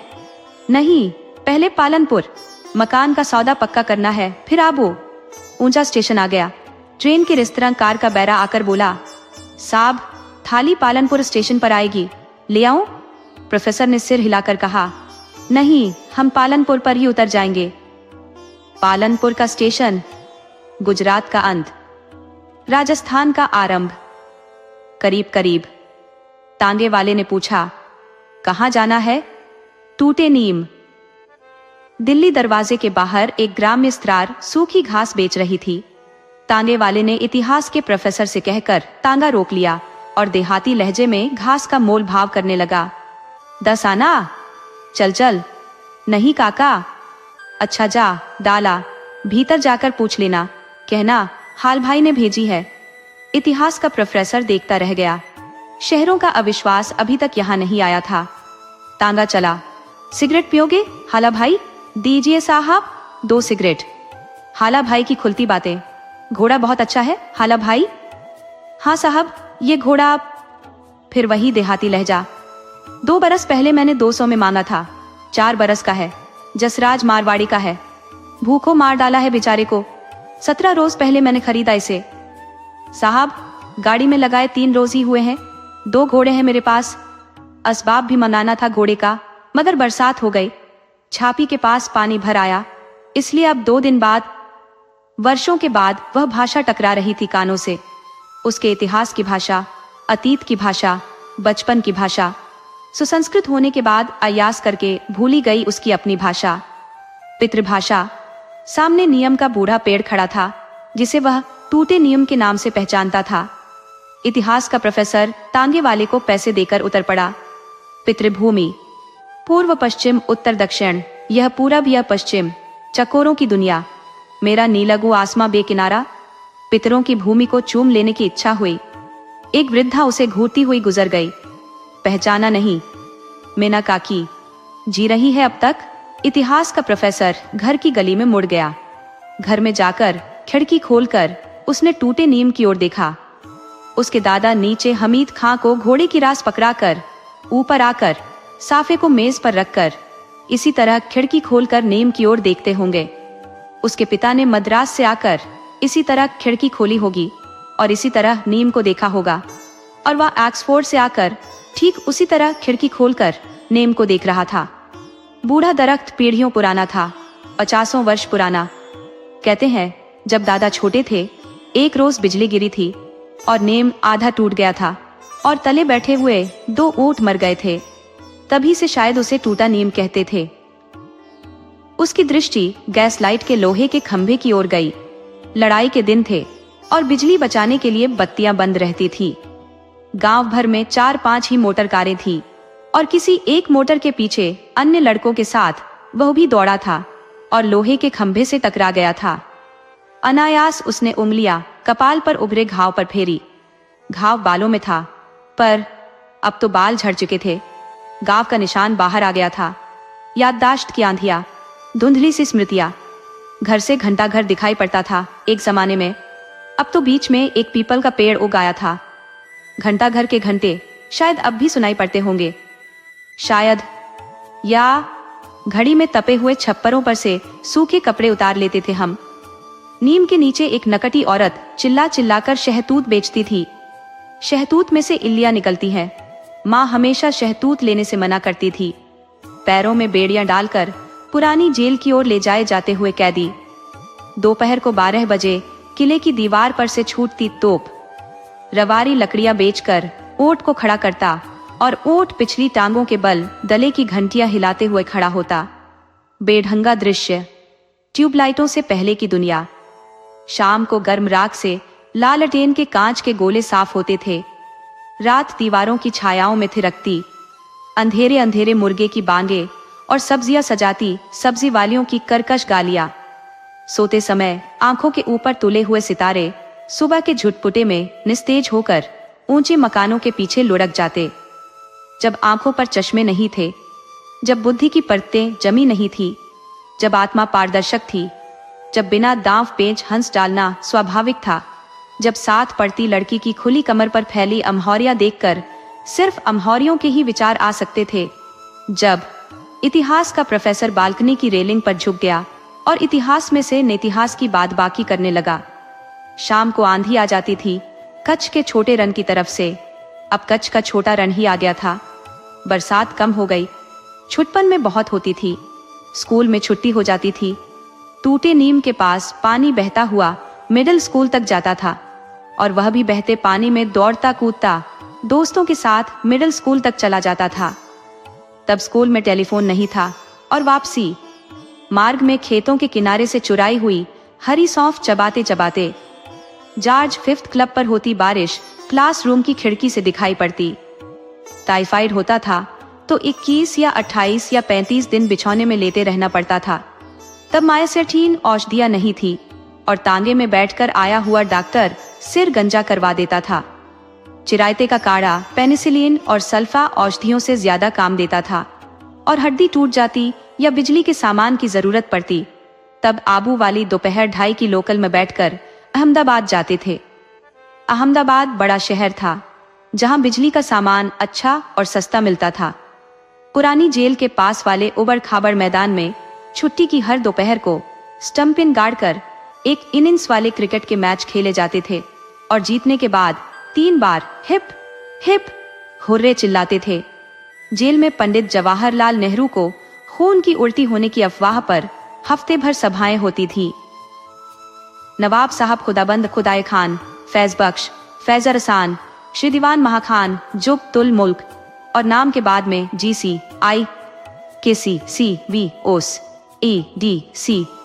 वाले नवाब साहब की सालगिरह के दिन स्कूल में बंटने वाले बताशे लेने के लिए छोटे भाई को लेकर 2 बड़े रुमाल लेकर नई कमीजें पहनकर जाया करते थे। चुराई हुई बर्फ चूसते समय या कटी पतंग लूटते समय चंगेज खां जैसा दिग्विजय का उन्माद हो जाता था और बचपन की इतिहास यात्रा के कुछ सहयात्री नीम के नीचे मुनीर मिल गया था, लाल लुंगी पहने हुए। 2 रोज से स्कूल नहीं आ रहा था। उसी रोज पता चला कि उसने सुन्नत करवाई थी। मीरा के दरवाजे के बाहर उसके काका की ब्यूड़ी की दुकान थी। दुकान के ऊपरी हिस्से में ही बैठकर वह 3 कर्मचारियों के साथ बीड़ियां बनाता था। दाने चुगते कबूतरों की तरह उनके सिर हिलते थे। एक सिर शंकर का था, तीसरा कक्षा तक वह साथ था। फिर उसे टाइफाइड हुआ और छठी में ही प्राणलाल ने स्कूल छोड़ दिया। लड़के कहते थे बहुत गरीब थे उसके पिता, रियासत के किसी देहात में एक्साइज के क्लर्क थे। एक दिन प्राणलाल पोस्टमैन की वर्दी पहनकर चिट्ठी देने शर्माता शर्माता आया था। कचहरी में भीगे कौवे जैसे एक जज के सामने उसके एक अफीमी आत्मीय मच ऑब्लाइज्ड रटा करते थे और बार बार उसे स्वभाव के बारे में सलाह दिया करते थे। इतिहास का प्रोफेसर बाहर आ गया। कहो मास्टर। मास्टर अगर रास्ते में मिल गया होता तो वह पहचान नहीं पाता, लेकिन दुकान वही थी। जर्जरित अर्गला पर 2-4 अधसिले कपड़े लटक रहे थे। अभी कॉलर और आस्तीन बाकी थे। दुकान खाली खाली लग रही थी। मास्टर उसे घूरने लगा। अरे सूर्यकांत तू? मास्टर हंस दिया। 2 रोज की बड़ी हुई दाढ़ी में शिकने पड़ गई। चेहरे पर झुर्रियां, मटमैली हंसी, झड़े हुए केश, बूझी हुई आंखें, गाल की हड्डियों पर तनकर स्याह हो चुकी चमड़ी, कान के दोनों ओर फूटे हुए लंबे बाल। मास्टर लक्ष्मण राव, जो स्कूली दिनों में हाफ शर्टें सीता था, जब स्कूली यूनिफॉर्मों का जमाना नहीं आया था और जब हाई स्कूल में प्रवेश के बाद ही फुल शर्टें पहनने का अधिकार प्राप्त होता था। लक्ष्मण राव एक ही महाराष्ट्रीय था पूरे गांव में। तब महाराष्ट्रीय नहीं बल्कि दक्षिणी कहे जाते थे। कब आया? आज ही। अकेला आया है? हाँ अकेला ही हूं। वह प्रसन्न गंभीर हंस दिया। कैसा है मास्टर तुम्हारे बाल बच्चे? उसे पता था कि मास्टर की 2 लड़कियां थी। मास्टर का चेहरा लटक गया। उसे लगा जैसे कुछ अपराध सा कर डाला है। मास्टर ने धीरे से सिलाई मशीन की दराज से एक तस्वीर निकाली। मास्टर की जवानी का ग्रुप फोटो। मास्टर, एक स्त्रार, 2 लड़कियां, एक लड़का। सभी चेहरों पर तस्वीर खिंचवाने से पहले का आतंक, लड़के के चेहरे पर कुतूहल। वह सबसे छोटा था। तूने तो यह दुकान देखी है सूर्यकांत, कैसी चलती थी? रात 12 बजे तक मैं 6 आदमियों से काम कराया करता था। थकान का निश्वास। अब जमाना खराब हो गया है भाई, मुश्किल से पेट भरता है। पुराने बूढ़े ग्राहक ही आते हैं, काम भी होता नहीं है। अब दुनिया बदल गई। मैं कहता हूँ सूर्यकांत, पाप किए होंगे मैंने, मेरी स्त्रार ने, पर इन बच्चों ने दुनिया का क्या बिगाड़ा है? बच्चों के ये दिन। मास्टर और कुछ कहने जा रहा था कि आंखें छलछला आईं। लड़कियां तो बड़ी हो गई होंगी? मास्टर कुछ संयत सा हुआ। क्या कह रहा है? 3 ही साल पुराना है ये फोटो। शारदा 12 साल की हुई और संध्या 10 की। लड़का पिछले साल गुजर गया। स्कूल से आया तब तो अच्छा भला था, हैजा हो गया। 2 दिन में भगवान ने उठा लिया। लुट गया सब सूर्यकांत, सब लुट गया। घर वाले की तबीयत भी अब ठीक नहीं रहती। लड़कियों के बढ़ने में समय नहीं लगता। शादी ब्याह, भाई, सब इकट्ठा होगा कैसे? मास्टर का गला रुंध गया। आगे बोल नहीं पाया। वह रो पड़ा। पुरुष के आंसू। उसने महसूस किया बहुत गलत हो गया सब कुछ। उसके अविचारी शहरी सौजन्य ने पुराने घाव छील डाले थे। ये आदमी दुख की परंपराओं में से जी रहा था, टिक रहा था।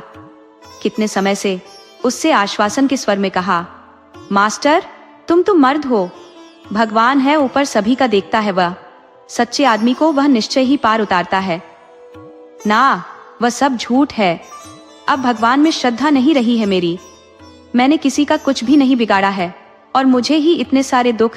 सूर्यकांत, अच्छा मान ले मैंने कुछ बिगाड़ा भी होगा, पर इन बच्चों ने क्या अपराध किया है तेरे भगवान की दुनिया में? बोल, तू तो पढ़ा लिखा आदमी है, बोल। उसे एकाएक कंपी आ गई।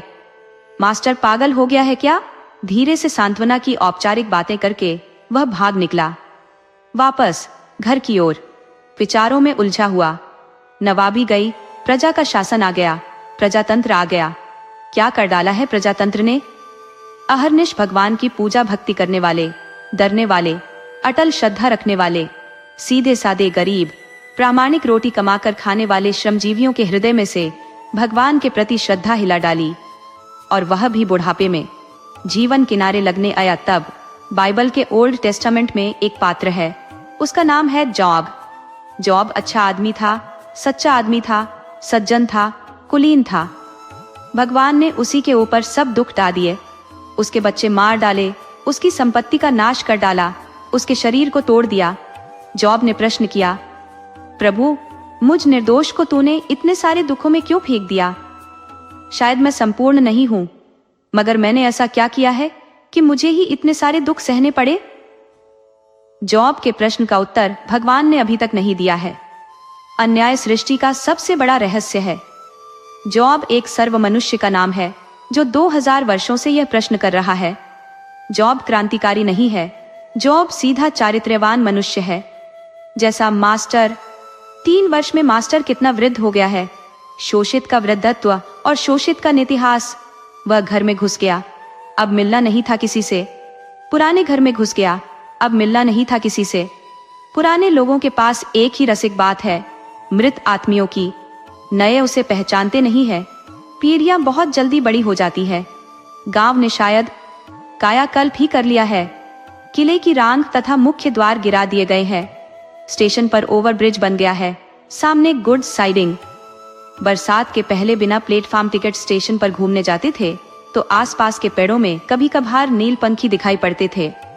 आज वैगनों की शंटिंग लगातार चल रही है। स्कूल में टेलीफोन आ गया है। स्टेशन रोड पर सिंधी शरणार्थियों, उन दिनों रेरियों वाले विस्थापित शब्द नहीं जानते थे कि कच्ची दुकानें अब गायब हो गई हैं। लोग बूढ़े हो गए हैं, मर गए हैं, पक्की दुकानों के मालिक हो गए हैं या उसी की तरह गांव छोड़कर दूर दूर चले गए हैं। रेलवे कॉलोनी काफी फैल गई है और राजस्थानी कर्मचारियों से खचाखच भरी हुई है। कीर्ति स्तंभ के उजाड़ बगीचे के गिर्द पास के मिलिट्री कैंप के जवान घूमते दिखाई पड़ते हैं। आइसक्रीम के होटलों पर भीड़ है। बैंकें और वेश्याएं भी आ गई हैं। गांव शहर बन गया है।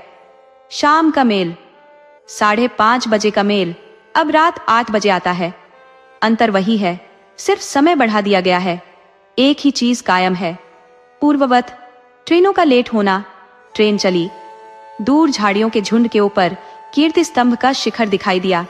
पहली गुमटी, एक्साइज की नई कलेक्टोरेट, नवाब के महल का जर्जरित द्वार, सिग्नल। दूसरी गुमटी, फुटबॉल का शांत मैदान, महसाना जाता हुआ बस मार्ग, अरहर के खेतों पर फैली हुई रात, पितृभूमि के आकाश में मुरझाए फूलों के तोरण जैसी झुकी हुई धुंधली आकाश गंगा, अंधकार की परतों में विलीन होता जा रहा इतिहास। दोस्तों, आपको कहानी कैसी लगी? अपने सुझाव कमेंट करना न भूले। तो चलिए आज की अगली कहानी शुरू करते हैं। कितनी सुंदर है वह, बात करने का मौका मिल जाए तो मजा आ जाए, नरेश किया ने अपने आप से कहा। और बात करने के इरादे से उसने अपनी ओर बढ़ती हुई लड़की की तरफ मुस्कुरा कर देखा। उसके चेहरे पर भी मुस्कुराहट थी। वह कह रही थी, मैं आपके पास आ ही रही थी।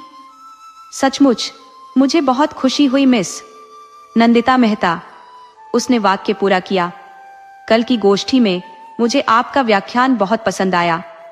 फिर अचानक वह आत्मविभोर होकर बोली, मुझे इतना पसंद आया कि मैंने सोचा अगर मैं खुद आकर आपका अभिनंदन नहीं करती हूँ तो अपनी नजरों में ही गिर जाऊंगी।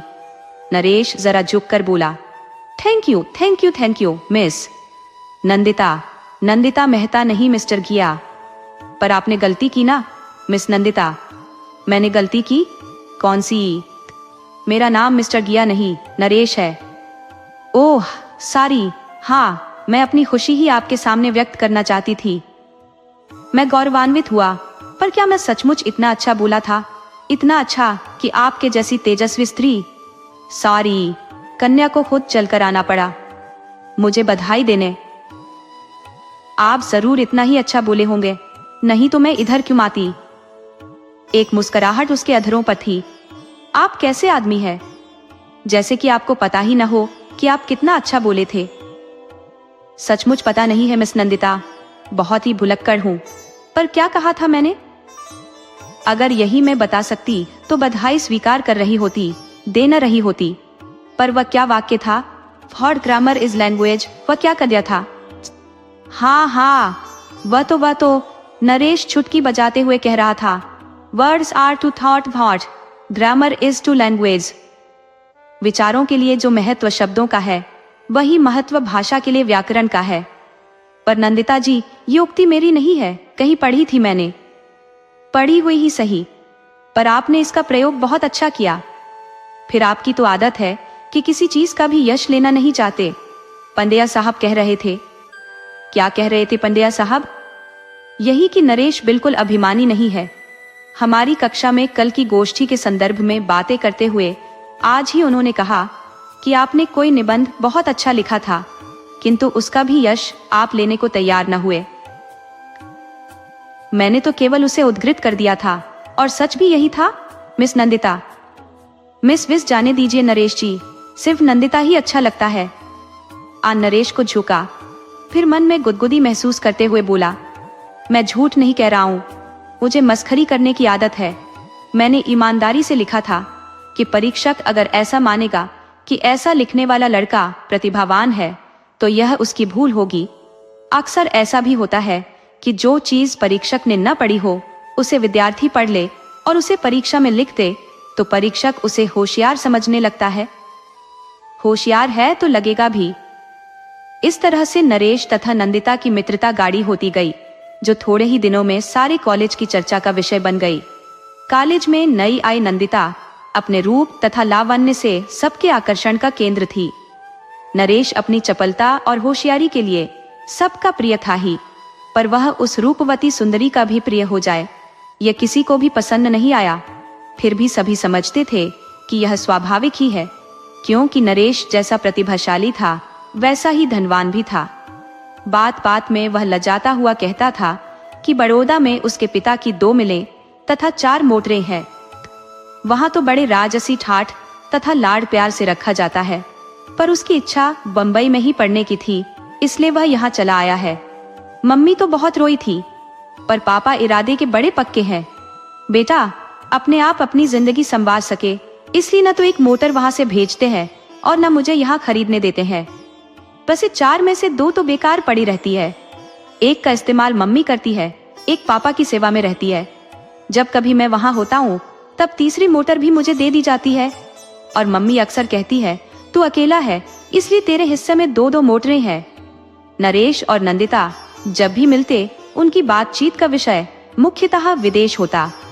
नंदिता कहती, मेरे पिताजी काफी वर्ष विलायत में रहे हैं, इसलिए मेरा बचपन करीब करीब वहीं बीता है, पर मेरे पापा बड़े ही सनकी है। जब मैं 10 साल की हुई तब उन्होंने अपना वहां रहने का इरादा बदल दिया। तंबू उखाड़ कर इधर आए। अब वह माथे पर त्रिपुंड दागते हैं और गीता के श्लोक बोलते रहते हैं, बड़े सनकी लगते हैं। इतना कहकर वह जोर से खिलखिला पड़ती। तभी नरेश पूछ बैठा, टेम्स नदी को कल कल बहते नहीं सुना है ना? कैसे बहेगी बिचारी जब सारा शहर उसे घेरे हुए है? तो फिर ऐसे कल कल नाद करते हुए हंसना कहां से सीखा नंदिता? बचपन तो तुमने उसी के किनारे बिताया है ना? आप बड़े वैसे हैं, पर तुम्हारी तरह नहीं, और मेरे पिता भी तुम्हारे पिता की तरह नहीं है। उनमें सनक तो बिल्कुल ही नहीं। व्यापार उनका प्राण है। विलायत में भी धंधा ही करते रहे। पारंगत होकर जब स्वदेश लौटे तब यहाँ भी व्यापार ही किया, और ईश्वर की कृपा से उन्हें सफलता भी खूब मिली। ठीक ठीक, नंदिता हंस पड़ी। 2 मिले तथा 4 मोटर गाड़ियों की सफलता कोई खास सफलता नहीं कहलाती नरेश जी। 5वीं भी आने वाली है। नरेश ने गंभीरता से कहा, आज ही मम्मी का पत्र आया है। उन्होंने इस बात को गुप्त रखने को कहा है। ये किसे मिलेगी? किसे मिलनी चाहिए? तुमको? नंदिता ताली बजाती उठ खड़ी हुई। आपको भी फायदा हो गया? मुझे भी कभी उसमें लिफ्ट दोगे ना? मैं क्या कहूं? नरेश ने असमंजस में पड़ते हुए कहा। उसकी आवाज भी धीमी पड़ गई कि उसे किसी को दे सकूं, इसीलिए मम्मी का स्क्रू घुमाने की कोशिश कर रहा हूं। सचमुच? सामने रखी एक किताब की ओर संकेत करते हुए नंदिता ने नरेश से पूछा, तुम मार्क्स को पूरा कर चुके हो शायद। ये तो कोई दूसरी किताब लगती है। ये फ्रायड की है, देखनी है? भाड़ में जाए फ्रायड, मुझे तो उसका नाम भी पसंद नहीं।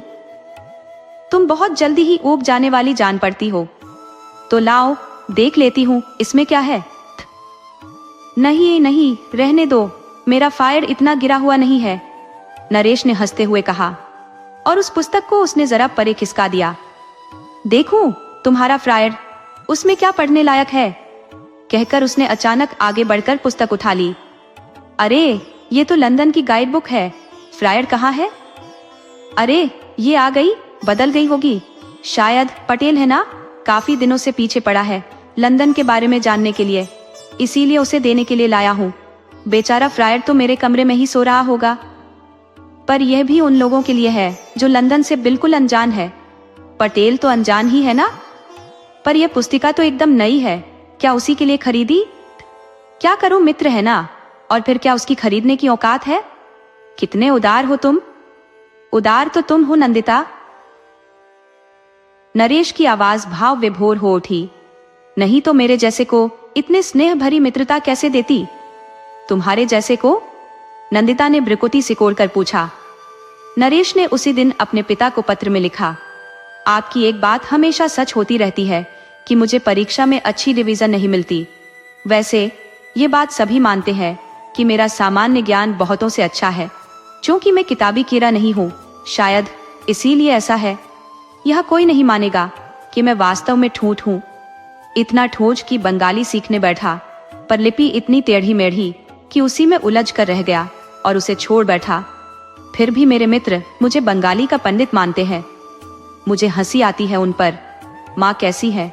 दुकान कैसी चल रही है? व्यापार मंदा ही लगता है। पिछले महीने आपने मुझे 25 रुपए कम भेजे थे। गुजारा कर रहा हूँ। पिछले महीने से एक ट्यूशन भी मिल गई है। आपकी कैसी तंदुरुस्ती है, उसमें मैं आपको ज्यादा मेहनत करने देना नहीं चाहता हूँ। अगले वर्ष तक मैं भी आए कर लूंगा। बस इतनी ही देर है, इसके बाद मैं आपका बोझ हल्का करने। उसकी आंखें भर आई, हाथ रुक गया। उसे 2 मिलों तथा 4 मोटरों की याद हुआ आई। पत्र डाक में डालकर नरेश ने एक अजीब सी तसल्ली महसूस की, ऐसी ही जैसी नंदिता के सानिध्य से होती थी। यह सानिध्य अब और ज्यादा मधुर हो गया था। कभी कभी कोई यह भी कह उठता था कि दोनों का विवाह हो जाए तो जान छूटे, पर विवाह कैसे हो सकता था? नरेश तो जैसे कुछ जानता समझता ही नहीं था। सारी दुनिया समझती है तो फिर यह कैसे नहीं समझता? नंदिता सोचती थी, कैसा भोला है। तुम कुछ समझते क्यों नहीं? क्या नहीं समझता? जो सारी दुनिया समझती है वह। कि ये मुझसे नहीं कहा जाएगा तो किसे कहा जाएगा? तुमसे, कहकर नंदिता ने अचानक उसका हाथ थाम लिया। जो कुछ नरेश को अभी तक समझ में नहीं आया था वह अचानक ही आ गया। नंदी, वह सिर्फ इतना बोल सका। बोलते क्यों नहीं? क्या बोलूं? तो बहुत भोली है। भोले तो खुद हो, मन की बात कहने का साहस तक नहीं करते। हालात ने नरेश को जैसे सावधान कर दिया हो। उसके मुख पर एक निर्णय, एक निश्चय की चमक थी। उसने कहा, कहूंगा, एक दिन जरूर कहूंगा। कहूं? पर क्या कहूं? ऐसी भोली भाली फूल जैसी निर्दोष लड़की से, जो मुझे 2 मिलों तथा 4 मोटरों का मालिक और माइकेल मधुसूदन दत्त पर्यंत बंगाली साहित्य का विद्वान समझती है, ऐसी श्रद्धामयी लड़की से भला क्या कहूं? एक छोटी सी कोठरी में करवट बदलते हुए नरेश को नींद नहीं आ रही थी। अपने सहपाठियों की नजरों में उसने इस कोठरी को अपने चाचा का नेपियन सी रोड का महल बना रखा था। किसी किसी को तो उसने एक अट्टालिका को दूर से दिखाया तक भी था, पर चाचा का अभिमान तथा चाची की लड़ाको वृत्ति की किलेबंदी करके उसने वहां सबका प्रवेश रोक रखा था। यह महल जो हमेशा उसे गहरी नींद में सुला देता था, आज नींद के बजाय आंसुओं को उपहार दे रहा था। इस उपहार के पीछे उसको मेहनत करते हुए पिता तथा काया घिसती हुई माँ दिखाई देती है। नन्हे से गांव की गंदी गलियां उभरती है, उसमें क्या नंदिता रह सकती है? नामुमकिन, बिल्कुल नामुमकिन। मैं नरेश गया चाहे जितनी गपोड़ी हो, पर ऐसा अत्याचार कभी नहीं कर सकूंगा। तो कहना क्या चाहिए नंदिता से? अब तो नंदी, उसने कहना चाहा। नंदिता जैसे नींद से जागी हो। विस्मय उसके चेहरे पर था। वह सोच रही थी, नरेश की इस आवाज में इतनी व्यथा क्यों है? तुमने एक दिन मुझसे कहा था कि मैं तुमसे कुछ कहूं। हाँ हाँ, वह उत्साहपूर्वक बोली। मैं तो इसी का इंतजार कर रही थी, हर रोज, हर घड़ी, हर पल। मुझे तुमसे जो कहना है वह कहूंगा, पर पहले एक सवाल पूछूं? पूछो ना। नहीं क्यों? तुम मेरी कितनी घनिष्ठ मित्र हो। हूं ही, पर फिर भी। नरेश अचकचाया, बोला, क्या मैंने कभी कोई मर्यादा तोड़ी है? मैंने कभी भी तुम्हारा मित्र के अलावा किसी और तरीके से स्पर्श किया है? सच कहना। नहीं किया, पर तुम ऐसे हो, इसी कारण तो मैं क्या कहूँ तुमको। कैसी भोली हो, उसने कहा, इतना गहरा संबंध होने पर भी मैंने ऐसा कुछ क्यों नहीं किया? इसका विचार तक तुमने नहीं किया। इसमें विचार क्या करना? तुम इतने अच्छे हो कि मनुष्य चाहे जितना अच्छा हो फिर भी वह ऐसा नहीं करेगा नंदी। तो फिर कौन नहीं करेगा? नंदी ने छेड़ा। शादीशुदा। जैसे कब्र से नरेश की आवाज आई। नरेश! नंदिता चीख सी पड़ी। शादीशुदा। नरेश ने उतने ही धीमे स्वर में दोबारा कहा। इसके पहले कि नंदिता उसे रोककर कुछ पूछ सके, वह चला गया। दोस्तों, आपको कहानी कैसी लगी? अपने सुझाव कमेंट करना न भूले। तो चलिए आज की अगली कहानी शुरू करते हैं।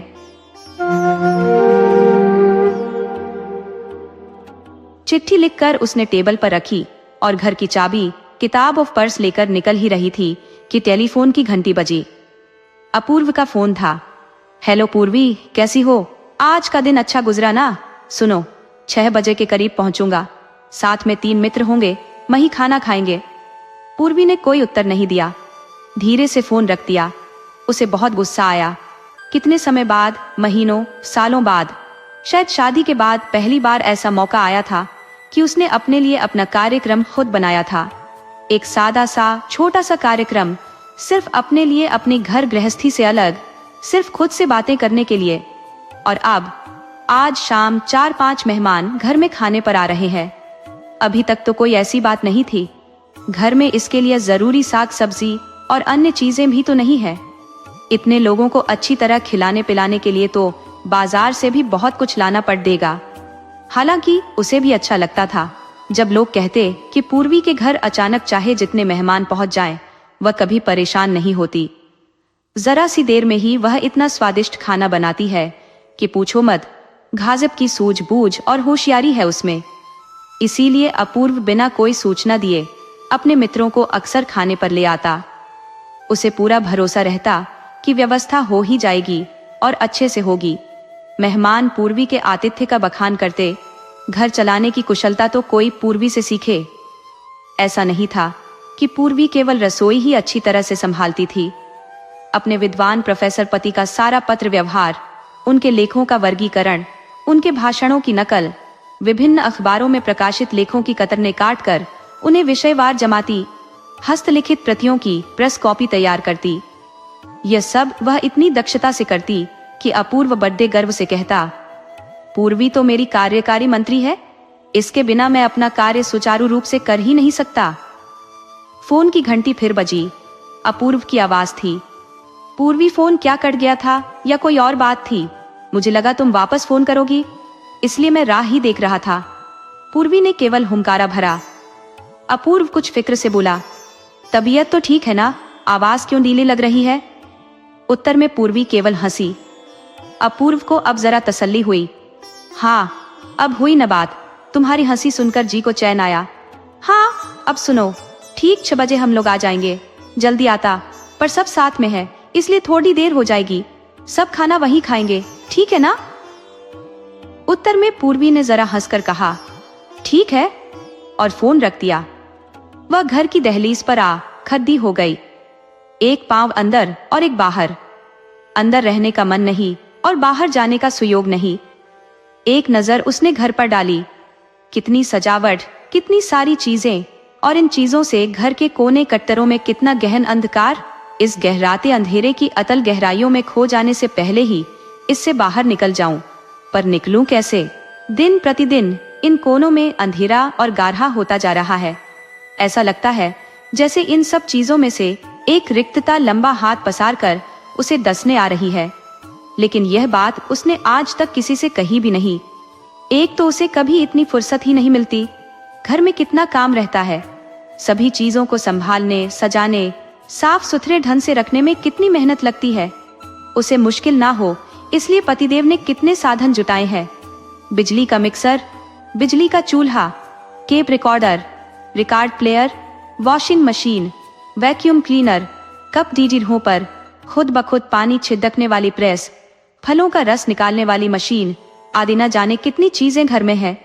इन सभी चीजों की साज संभाल, उन पर धूल न चढ़े, उनकी मशीन न खराब हो जाए, इस सब का ध्यान रखने में ही उसका सारा समय बीत जाता। नए नए रिकॉर्ड्स आते तो उन्हें विषयवार छांटती। टेप किया संगीत, अपूर्व के भाषण, उसकी चर्चाएं, सभी पर लेबल लगाती, तारीख डालकर सभी कुछ व्यवस्थित रखती। सभी चीजों का इस्तेमाल संभाल कर होना चाहिए, नहीं तो वे खराब हो जाती है। एक बार फलों का रस निकालने वाली मशीन का काफी समय तक इस्तेमाल नहीं हुआ, वह भूल ही गई थी। बाद में अंदर की जाली चिपक गई, किसी भी तरह से निकल ही नहीं रही थी। सारे उपाय करके वह थक गई, पर सब बेकार। उस दिन अपूर्व बेहद नाराज हुआ। चीजें ठीक स्थिति में रहे, इसके लिए ध्यान देना चाहिए। ये चीजें हमारे उपयोग के लिए है, अगर इनका उपयोग ना हुआ तो ये हमें ही खा जाएंगी। फिर उसे सुधरवाने के लिए भी पूर्वी को ही जाना पड़ा। अपूर्व को तो हमेशा की तरह बहुत काम था। फिर पूर्वी कौन, पुराने जमाने की डरपोक और व्यक्तित्वहीन स्त्री थी। वह बैंक जा सकती थी, इनकम टैक्स रिटर्न भर सकती थी, इत्यादि इत्यादि। इसीलिए वह बैंक जाती, रिटर्न भरती। अपूर्व को शेयर खरीदने का विचित्र शौक अपने पिता से विरासत में मिला था, पर शेयर बाजार के उतार चढ़ाव को समझने की जिम्मेदारी पूर्वी पर ही आ पड़ी। अपूर्व कहता, तुम तो पढ़ी लिखी हो, अब से तुम ही मुझे गाइड करना कि कौन सा शेयर खरीदना है और कौन सा बेचना है। मुझे तो जरा सी भी फुर्सत नहीं मिलती है। एक बार पूर्वी ने चिढ़कर कहा भी था, अगर समय नहीं मिलता तो शेयर का धंधा मत करो, दूसरे काम क्या घटिया है। लेकिन अपूर्व को इस सब में बड़ा रस मिलता। पैसों के लिए नहीं, पैसों की उसे आवश्यकता नहीं थी। शेयरों को खरीदना, बेचना, उनके मूल्य का अनुमान लगाना, इसमें उसे बड़ा मजा आता था। पर इसके लिए प्रारंभिक सारा काम पूर्वी को ही करना पड़ दियता। अपूर्व बड़े अभिमान से कहता, पूर्वी तो मेरी सेक्रेटरी है। एक बार एक पार्टी में बहुत सारे मेहमान थे। अपूर्व के विदेश में रहने वाले 2-3 मित्र पहली बार घर आए थे। अपूर्व ने पूर्वी का परिचय करवाया, मेरी सेक्रेटरी। फिर जरा रुककर कहा, और मेरी पत्नी भी। पहले तो वे लोग हंसे, फिर पूर्वी का अभिवादन किया और उसकी प्रशंसा की, पर उनके हास्य में अटकी गूढ़ता पूर्वी की समझ में न आई। उसे कुछ भी अच्छा नहीं लगा। सेक्रेटरी होने में भला कौन से गौरव की बात थी। उसके बाद दिन रात जब भी वह अकेली होती, खुद से प्रश्न करती, जीवन में क्या मुझे किसी की सेक्रेटरी ही बनना था? अपने बारे में मेरी कल्पना क्या केवल एक अच्छी मेहमानवाज और स्वादिष्ट रसोइये की थी? क्या मैं दूसरों के साधनों को अच्छी तरह चलाने वाली कुशल कारीगर मात्र हूँ? मैं क्या हूँ और मेरा लक्ष्य आखिर है क्या? मेरे सपनों में किसके फूल खिलते हैं? मेरे जीवन की सार्थकता किसमें है? मुझे कहाँ मिलेगी, किसमें मिलेगी? फिर तो जैसे जैसे वह विचार करती गई, वैसे वैसे उसके दिमाग की खिड़कियां खुलती चली गईं। घर और पति का काम और सुख सुविधा के इन साधनों की साज संभाल में ही उसका सारा जीवन बीता जा रहा था। क्या यही उसके जीवन का उद्देश्य है? क्या इसके परे उसका कोई अस्तित्व ही नहीं है? इस सीमा के बाहर कोई अन्य संसार है भी या नहीं? इस संसार का प्रत्येक व्यक्ति अपने आप में अद्वितीय है, ऐसा अपूर्व कई बार अपनी चर्चाओं में कहता था। तो उसकी अपनी अद्वितीयता किसमें है? सेक्रेटरी की शिक्षा ग्रहण किया हुआ कोई भी व्यक्ति फाइलों का वर्गीकरण कर सकता है, डाटा तैयार कर सकता है। इन सभी साधनों की अच्छी तरह साज संभाल तो कोई सामान्य बुद्धि वाला व्यक्ति भी कर सकता है। इच्छा न होने पर भी प्लग लगाकर, बटन दबाकर रिकॉर्डेड संगीत कोई भी सुन सकता है। भूख न होने पर भी मशीन को घर घर चलकर गाजर का रस निकालकर पी सकता है, उसके गुण और पौष्टिकता का बखान कर सकता है। रुचिकर न लगे तो भी बिजली के ओवन में मैक्सिकन रेड बेट या चीज एंड पोटैटो फ्राई बना सकता है। क्या सिर्फ इसलिए इन सभी साधनों का उपयोग होना चाहिए, इन्हें साफ रखना चाहिए? क्योंकि अगर इनका उपयोग न हुआ तो ये पर्दे बेकार हो जाएंगे। दिमाग की खिड़की खुलने से एक के बाद एक विचार आने लगे और उनका प्रकाश उसे चौंधियाने लगा। इस घर में उसका अपना स्थान क्या है? आखिर उसका काम क्या है?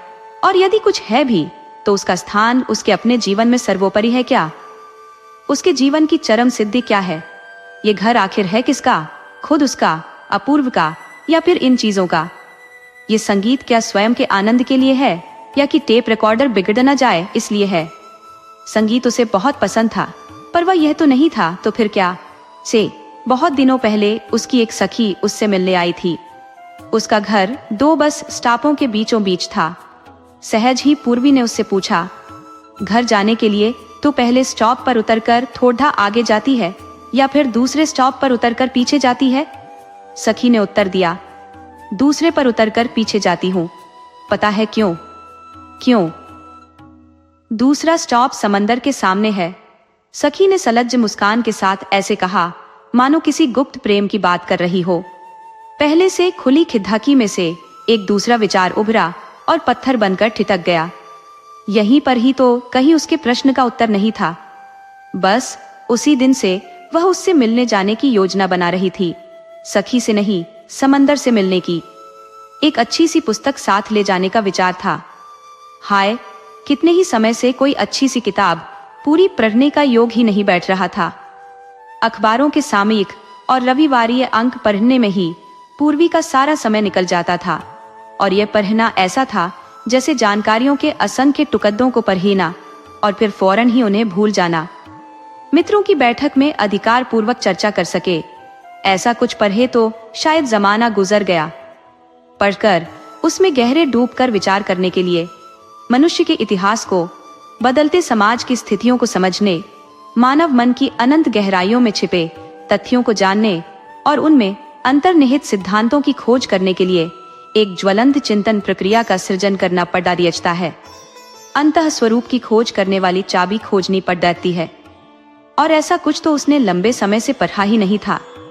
बहुत दिनों पहले, शायद महीनों या सालों पहले, शादी के बाद अपूर्व सैकड़ों पुस्तकें पढ़ाता था, और वह उसकी सेक्रेटरी के रूप में काम करती, और वह उसके लिए लाइब्रेरी जाकर किताबें लाती। और अपूर्व उसके लिए क्या करता? अपूर्व क्या किसी दिन उसके लिए सेक्रेटरी बन सकता है? उसके लिए पूर्वी ने सैकड़ों काम किए हैं, क्या वह उसके लिए एक भी काम कर सकता है?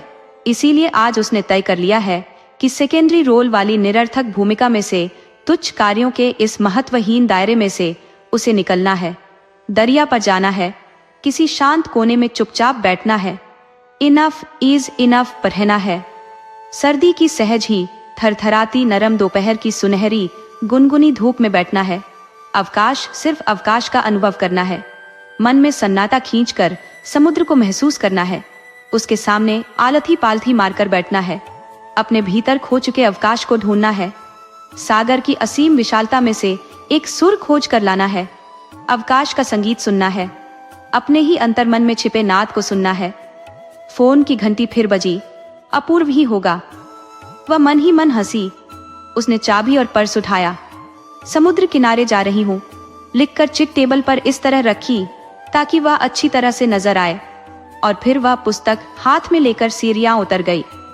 दोस्तों, आपको कहानी कैसी लगी? अपने सुझाव कमेंट करना न भूले। तो चलिए आज की अगली कहानी शुरू करते हैं। खिद्धाकी से उन्होंने आकाश की तरफ नजर फेरी।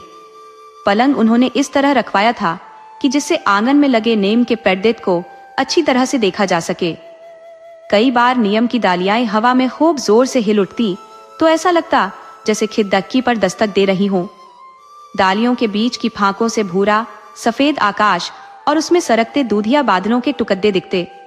डालियों पर कभी कभी एक सफेद पक्षी आ बैठता, लंबी पूंछ वाला, शायद दूधराज होगा।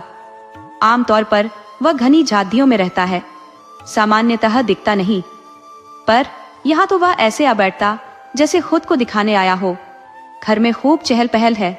आज दोपहर की फ्लाइट से दीपांकर और मारिया आने वाले। दीपांकर उनका सबसे छोटा बेटा 7 वर्ष पहले अमेरिका गया था। वहीं अमेरिकी लड़की से विवाह कर लिया। बार बार आने का लिखता था पर आया नहीं। अब माँ बीमार है, मरणोन्मुख है, तो पत्नी को लेकर आ रहा है। अमेरिकी लड़की क्या पता कैसी हो। वे मन ही मन थोड़ा हंसी। टैगोर का गीत मेघानी ने अनुवाद किया था। वह कैसी है कैसी नहीं, माँ मुझे जरा भी याद नहीं। अपने समय में उन्होंने टैगोर को खूब पढ़ा था। टैगोर, यीट्स और इब्सन।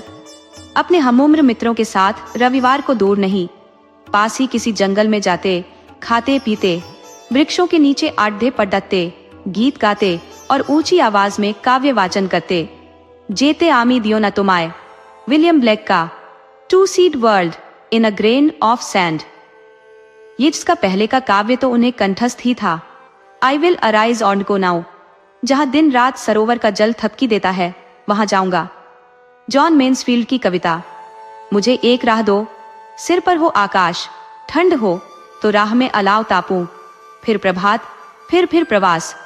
अब इस पीर ही बढ़ा बेटा और उसकी पत्नी माया, मंझला बेटा और उसकी पत्नी छाया ने क्या कभी टैगोर, कालिदास या शेक्सपियर को पढ़ा होगा? नीत्शे और बर्गसन के तो शायद नाम भी न सुने होंगे। अपने कमरे की अलमारी में उन्होंने अपनी पसंद की किताबें रखी थी। Creative Evolution, Fourth Way, Ekottarshati, Rabindranath, John Donne और ब्लैक के संग्रह जमा किए थे। जाने कितनी किताबें थी, पर इन बहुओं ने कभी अलमारी को हाथ भी नहीं लगाया, पूछा भी नहीं कि ये कौन सी किताबें हैं। वे तो Alistair MacLeans, James Hadley Chase, Ian Fleming, Gulshan Nanda की पुस्तकें ही पढ़ती। बार बार कहती, बहुत बोर हो गए। बोर शब्द उनकी बातों से जरता ही रहता। उन्होंने अपने जीवन में बोरियत का कभी एहसास भी नहीं किया। वे और उनके पति पूर्णमासी पर कई बार लोनावला चले जाते। वहां एकांत में सौंदर्य प्रेमी यात्रियों के लिए स्वप्न नाम का एक गेस्ट हाउस था। नीची छत का छोटा सा मकान, ऊपर एक छोटी सी कोठरी थी जिसमें चारों तरफ ऊपर से नीचे तक कांच की खिड़कियां थी। पूर्व दिशा में एक लंबी पर्वतमाला थी। उसके पीछे से चंद्रमा जरा देर से ऊपर आता। वे वहां शांत, स्थिर, एकाग्र होकर बैठ जाते, सूक्ष्म से सूक्ष्म स्पंदन ग्रहण करते और राह तकते चिर परिचित, चिर आह्लादकारी प्रकाश दर्शन की। धीरे धीरे पहाड़ियों के पीछे से एक रत्नार आभा दिखाई देती, फिर एक चमकीली सफेद लकीर। उनके और उनके पति के हाथ अचानक मिल जाते। आनंद की अनुभूतियों में साथी होने का विश्वास जाग जाता। फिर चांद झट से ऊपर आ जाता। उस समय जैसे पृथ्वी की गति थम जाती। मुमकिन होता तो 2-3 दिन वहीं रुक जाते। पूनम के चांद के बजाय एकम दूज के चांद को उगते देखना अधिक रोमांचक होता। इस छोटे से पहाड़ी स्थान में 9 बजे से ही नीरवता छा जाती। सब कुछ शांत हो कोने में दुबक सा जाता। आकाश सांस रोककर देखता। हवा में कहीं धुआं, घरों की बत्तियों की तीखी किरणें, चारों तरफ सन्नाटा और कोमल मुलायम अंधकार भरी नीरवता। फिर जरा देर में चांद उगता, विस्मय से पहाड़ियों को देखता, सोई हुई पृथ्वी को निहारता और फिर तो जैसे प्रकाश की झड़ी ही लग जाती। उन्हें इसका सघन स्पर्श महसूस होता और तन मन भीग जाता। सौंदर्य की ऐसी सैकड़ों अनुभूतियों से उनका जीवन भरा पद्दा था। किसी सांझ की बेला में नीम के नीचे रिल्के की कविता पढ़ती, वीद वेस्टेयर्स ऑन सोरोज। दुख से छुटकारे की राह देखने में ही हम शोक को व्यर्थ कर देते हैं। उनके पति चुपचाप सुनते। जीवन के इस आवागमन के पीछे छिपे मर्म की अल्प जलप झांकी दिखती। दुख को समझदारी के साथ स्वीकारने व वेदनाओं में छिपे मर्म को समझने की कोशिश करते। ये लोग जीवन को किस तरह देखते हैं, कई बार उनके मन में यह सवाल भी उठता, परंतु माया छाया के पास इत्मीनान से बैठने की, बात करने की कभी फुर्सत ही नहीं रहती थी। वे तो सारा दिन किसी न किसी चीज में व्यस्त रहती। कभी कुकिंग क्लास में जाती और फ्रेंच पुडिंग, इटालियन पिज्जा बनाना सीखती। इंटीरियर डेकोरेशन की कक्षा में जाती, इकेबाना की मीटिंग करती, कैंडल लाइट डिनर लेती, बालों की नई नई स्टाइल सीखती और बनाती, कपी जिधुआओं के नए नए मैचिंग करती और सुंदर भी दिखती। पर बाहर से जब वे घर आती तो हमेशा कहती, बोर हो गए, थक गए। वो प्रेमनाथ कितना बोर था। बोरियत की क्यारी में ही उनका दिन उगता और सांझ ढलती। स्थापित व्यवस्था एवं परंपराओं के विद्रोह की बातें भी करती। कई बार कुछ हिप्पी भी उनके मेहमान बनकर घर में आए। इस सब के बावजूद भी उनके जीवन में बद्दा खालीपन था। जीवन का आनंद तत्व उनकी मुट्ठी से फिसल चुका था। वे जी रही थी, पर उन्हें लगता था इस सब का अर्थ क्या है।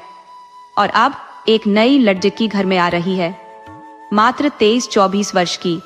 दीपांकर ने विवाह के समय के फोटो भेजे थे, पर फोटो से, और वे भी विवाह के फोटो से, व्यक्ति का परिचय कहाँ मिलता है। उन्हें कौतूहल हो रहा था, दीपांकर की पसंद की लड़की जाने कैसी होगी, वह मेरा आदर करेगी या नहीं, मुझे चाहेगी या नहीं। वैसे ये सब इतना महत्वपूर्ण नहीं था। अब उन्हें और कितने दिन जीना था, पर एक चाव था। अनजान दूर देश की कन्या बहू बनकर आ रही है, उसे जानने की इच्छा थी। यूं तो माया और छाया भी उसके बारे में उत्कंठित थी, भय और आशंका से भरी। एक दिन दोनों को खुसर पुसर करते सुना भी था। एडजस्टमेंट करना पड़ दिएगा, ऐसा ही कुछ कह रही थी। यह तो अच्छा है कि घर खूब बड़ा है, सभी इसमें समा सकते हैं। बेटियों भी अपने पति और बच्चों के साथ आई हुई है। माँ के अंतिम समय में उनसे मिल ले, परंतु उन्हें फुर्सत ही नहीं मिलती। भाभी, तीनों के लिए दूध गर्म हो गया। महाराज से कहना याद से बिना मिर्च की सब्जी निकाले। अविनाश के पेट में अल्सर है। उनके व्यवहार में एक तरह की अधीरता रहती। अब कितनी छुट्टियां बची है, इसका हिसाब वे मन ही मन लगाती। छुट्टियां कहीं बरहानी तो नहीं पड़ देंगी। घर तो बस ऐसे ही छोड़ डाट कर आना पड़ता। माँ के पास घूमती घामती आ जाती। दवा ली ना माँ, नींद ठीक से आई? रात कैसी गुजरी?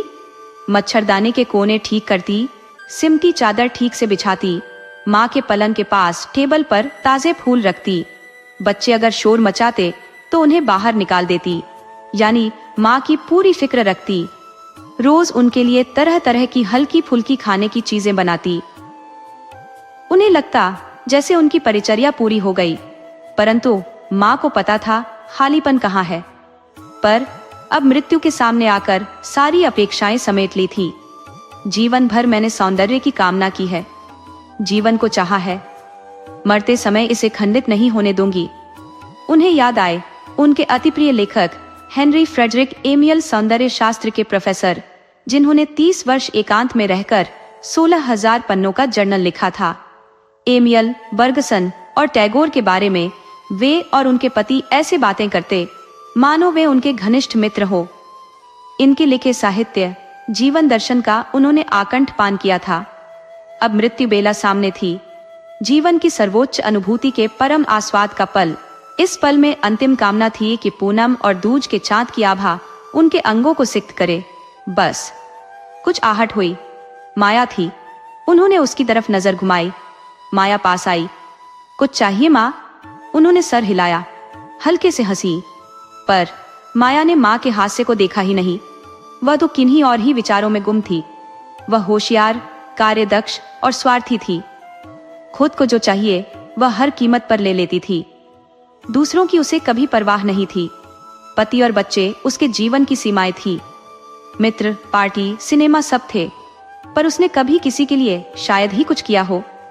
मंजली छाया थोड़ी अलग थी, आनंदी, उदार और ग्राम्य हास्य से भरी, स्थूल, बहिर्मुख व संवेदनाहीन। इस बद्दे मकान में दोनों के रसोई घर अलग अलग थे। धन बहुत था, इसलिए दोनों के बीच संघर्ष का प्रसंग नहीं आया था। उनका खुद का कमरा अलग ऊपर था। दोनों घरों से बारी बारी थाली आती थी। कई बार वे स्वयं नीचे आकर सबके साथ टेबल पर खाना खाती थी, परंतु ऐसा तभी हो पाता था जब बाहर का कोई मेहमान ना हो। कई बार रात को नीचे नृत्य संगीत होता, गिटार ऑर्गन बजते। माया अच्छा गाती थी, उनकी बेटी उमा भी अच्छा गाती थी। कभी कभी स्वर उन तक पहुंचते, उन्हें अच्छे भी लगते, पर माया और उमा ने कभी उनसे नहीं पूछा, माँ तुम्हें कोई गीत या भजन सुनना है? अच्छे से, यदि कविता भी पढ़ी जाए तो अच्छी लगती है। जेते दियो न तो माए, तुम्हें जाने नहीं देंगे। 4 वर्ष की बालिका की पिता के लिए स्नेह और गर्व भरी वाणी, जाने नहीं दूंगी तुम्हें, परंतु जाना तो पड़देचता है। प्रलय, समुद्र के हो करते वेग में सब कुछ बह जाता है। अब उनके जाने की घड़ी आ गई है, पर किसी ने नहीं कहा जाने नहीं देंगे तुम्हें। शायद उनके जाने की राह ही देख रहे हो। ठीक है, मन में अब कोई तृष्णा, कोई भय नहीं। या शायद कहीं है, खिधाकी के पास झूलती नीम की डालियां इस चैत्र वैशाख में सफेद मंजरियों से लद जाएंगी। ऑलबेयर कामू ने अपनी डायरी में जिस बादाम की श्वेत मंजरी की चर्चा की थी, शायद उससे भी सुंदर, पूरी रात महका करेंगी। मन में सुख की लहर उठी। जनरेशन गैप है तो जाने दो, ईश्वर ने उनकी अंतिम रातें तो महका ही दी हैं। अचानक मारिया याद आ गई। उसे यहाँ अच्छा लगेगा? यहाँ की उमस और गर्मी, यहाँ की गंदगी, लोगों की आदतें आदि वह कैसे सहन करेगी? उसे इस देश की वास्तविक स्थिति का पता चलेगा? खैर, जो होगा देखा जाएगा। कुछ ही घंटों में इस कौतूहल का अंत हो जाएगा। दिल में एक धीमा सा सुर उठा। अंतिम पलों की आभा पर इन बेटे बेटियों, बहुओं के बीच संघर्ष की छाया न पड़े तो ही अच्छा। हाथ पांव अब चलते नहीं, केवल तरल पदार्थ ही ले सकती है। आवाज धीमी पड़ दिच गई है, सुनाई भी कम देता है। केवल दृष्टि सतेज है और सतेज है मन, हृदय और स्मृतियां।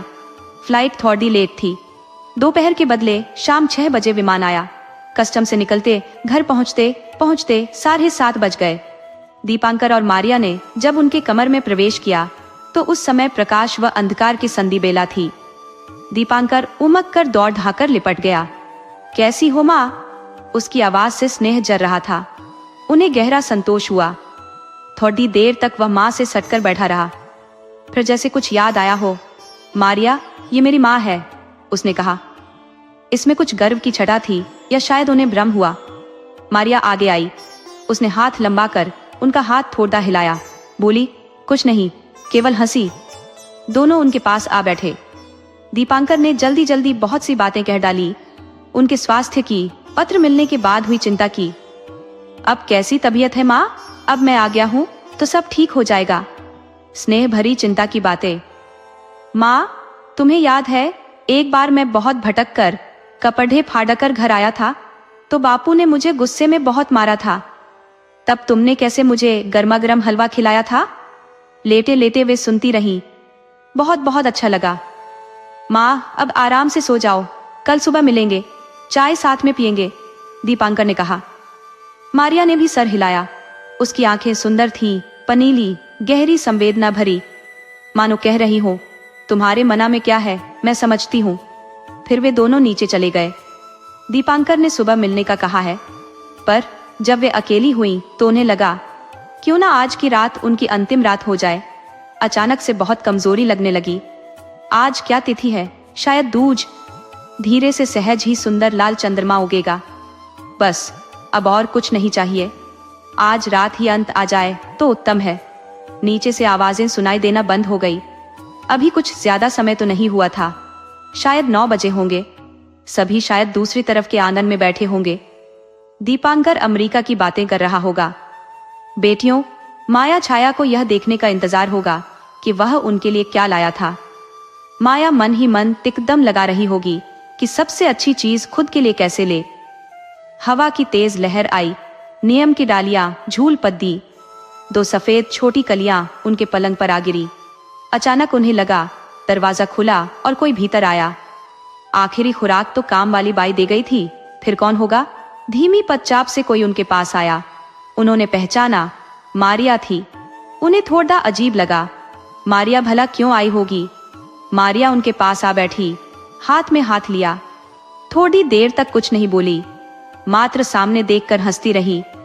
मुझे यहाँ बैठना अच्छा लगेगा, बैठूं? उसने पूछा। उन्होंने सर हिलाकर हाँ कहा, फिर भी उत्सुकता कम न हुई। बहुत देर तक मारिया चुप बैठी रही, नीम के पीछे का आकाश देखती रही। फिर धीमे से बोली, आपने पलंग बिल्कुल सही कोण पर रखा है। यहाँ से वृक्ष सुंदर दिखता है। अब इसमें फूल आएंगे ना? थोड़ दे दिख भी रहे हैं। वह अंग्रेजी में धीरे धीरे अटक अटक कर बोल रही थी। उच्चारण अमरीकी था, पर उन्हें सब समझ में आ रहा था। मारिया ने फिर कहा, हमारे विवाह पर आपने मुझे टैगोर की कविताओं की पुस्तक भेजी थी। मुझे बहुत अच्छी लगी। कितनी ही बार मैंने उन्हें पढ़ा है, कुछ तो कंठस्थ भी हो गई है। वे हंसी। उसने माँ के हाथ पर अपना हाथ फेरा और पूछा, आपको वे कविताएं याद है? उन्होंने आनंद से सिर हिलाया। मारिया सहज ही और करीब सरक आई। आप बहुत कमजोर लग रही हैं। वे कुछ नहीं बोली। मारिया ने उनकी आंखों में आंखें डालकर बहुत गहरे देखा। माथे के बाल सहेजे, फिर कान के पास मुंह सटाकर बहुत मृदुता से बोली, आपको डर तो नहीं लग रहा ना? कैसा डर? अज्ञात का। मारिया धीमे स्वर में बोली, सब परिचितों को छोड़कर शून्य में विलीन होने का। हृदय में आनंद की एक बद्दी लहर उठी। ये लगा कि मुझे समझती है। मेरे भीतर जो घट रहा है उसे जानने की इच्छा है। मेरे भय की चिंता है। शायद इसी भय को दूर करना चाह रही है। उन्हें जवाब देना था, पर इस उमद्दे ज्वार से वे थक गईं। जीवन के अंतिम क्षणों में एक नया संबंध उदित हुआ है। जरा देर से ही सही, पर अत्यंत सुंदर। उन्होंने प्यार और संतोष से मारिया की तरफ देखा। अचानक उन्हें लगा, लोग कहते हैं पति के जीवित रहते पत्नी की मृत्यु हो जाए तो पत्नी को सौभाग्यवान कहते हैं। ओह, लोगों को क्या पता सौभाग्य यानी क्या। सौभाग्य यह है, अंतिम क्षणों के आकाश में एक नया संबंध, नया प्रेम उदित हुआ है। यही असली सौभाग्य है। आनंद से मृत्यु वरण करना सबसे बड़ा सौभाग्य है। नियम के पीछे से चंद्रमा की श्वेत किनारी दिखी। मारिया ने कमरे की बत्ती बुझा दी। लगा जैसे सफेद फूलों से डालियां भर गई। उन्होंने मारिया का हाथ पकड़ दात कर चंद्रमा की तरफ इशारा कर कहा, देखो वह अलविदा कह रहा है। मारिया ने उनके माथे पर हल्के से हाथ फिराया। आपकी यात्रा शांतिपूर्ण हो। उनके मुंह पर रत्नारी आभा खिल उठी।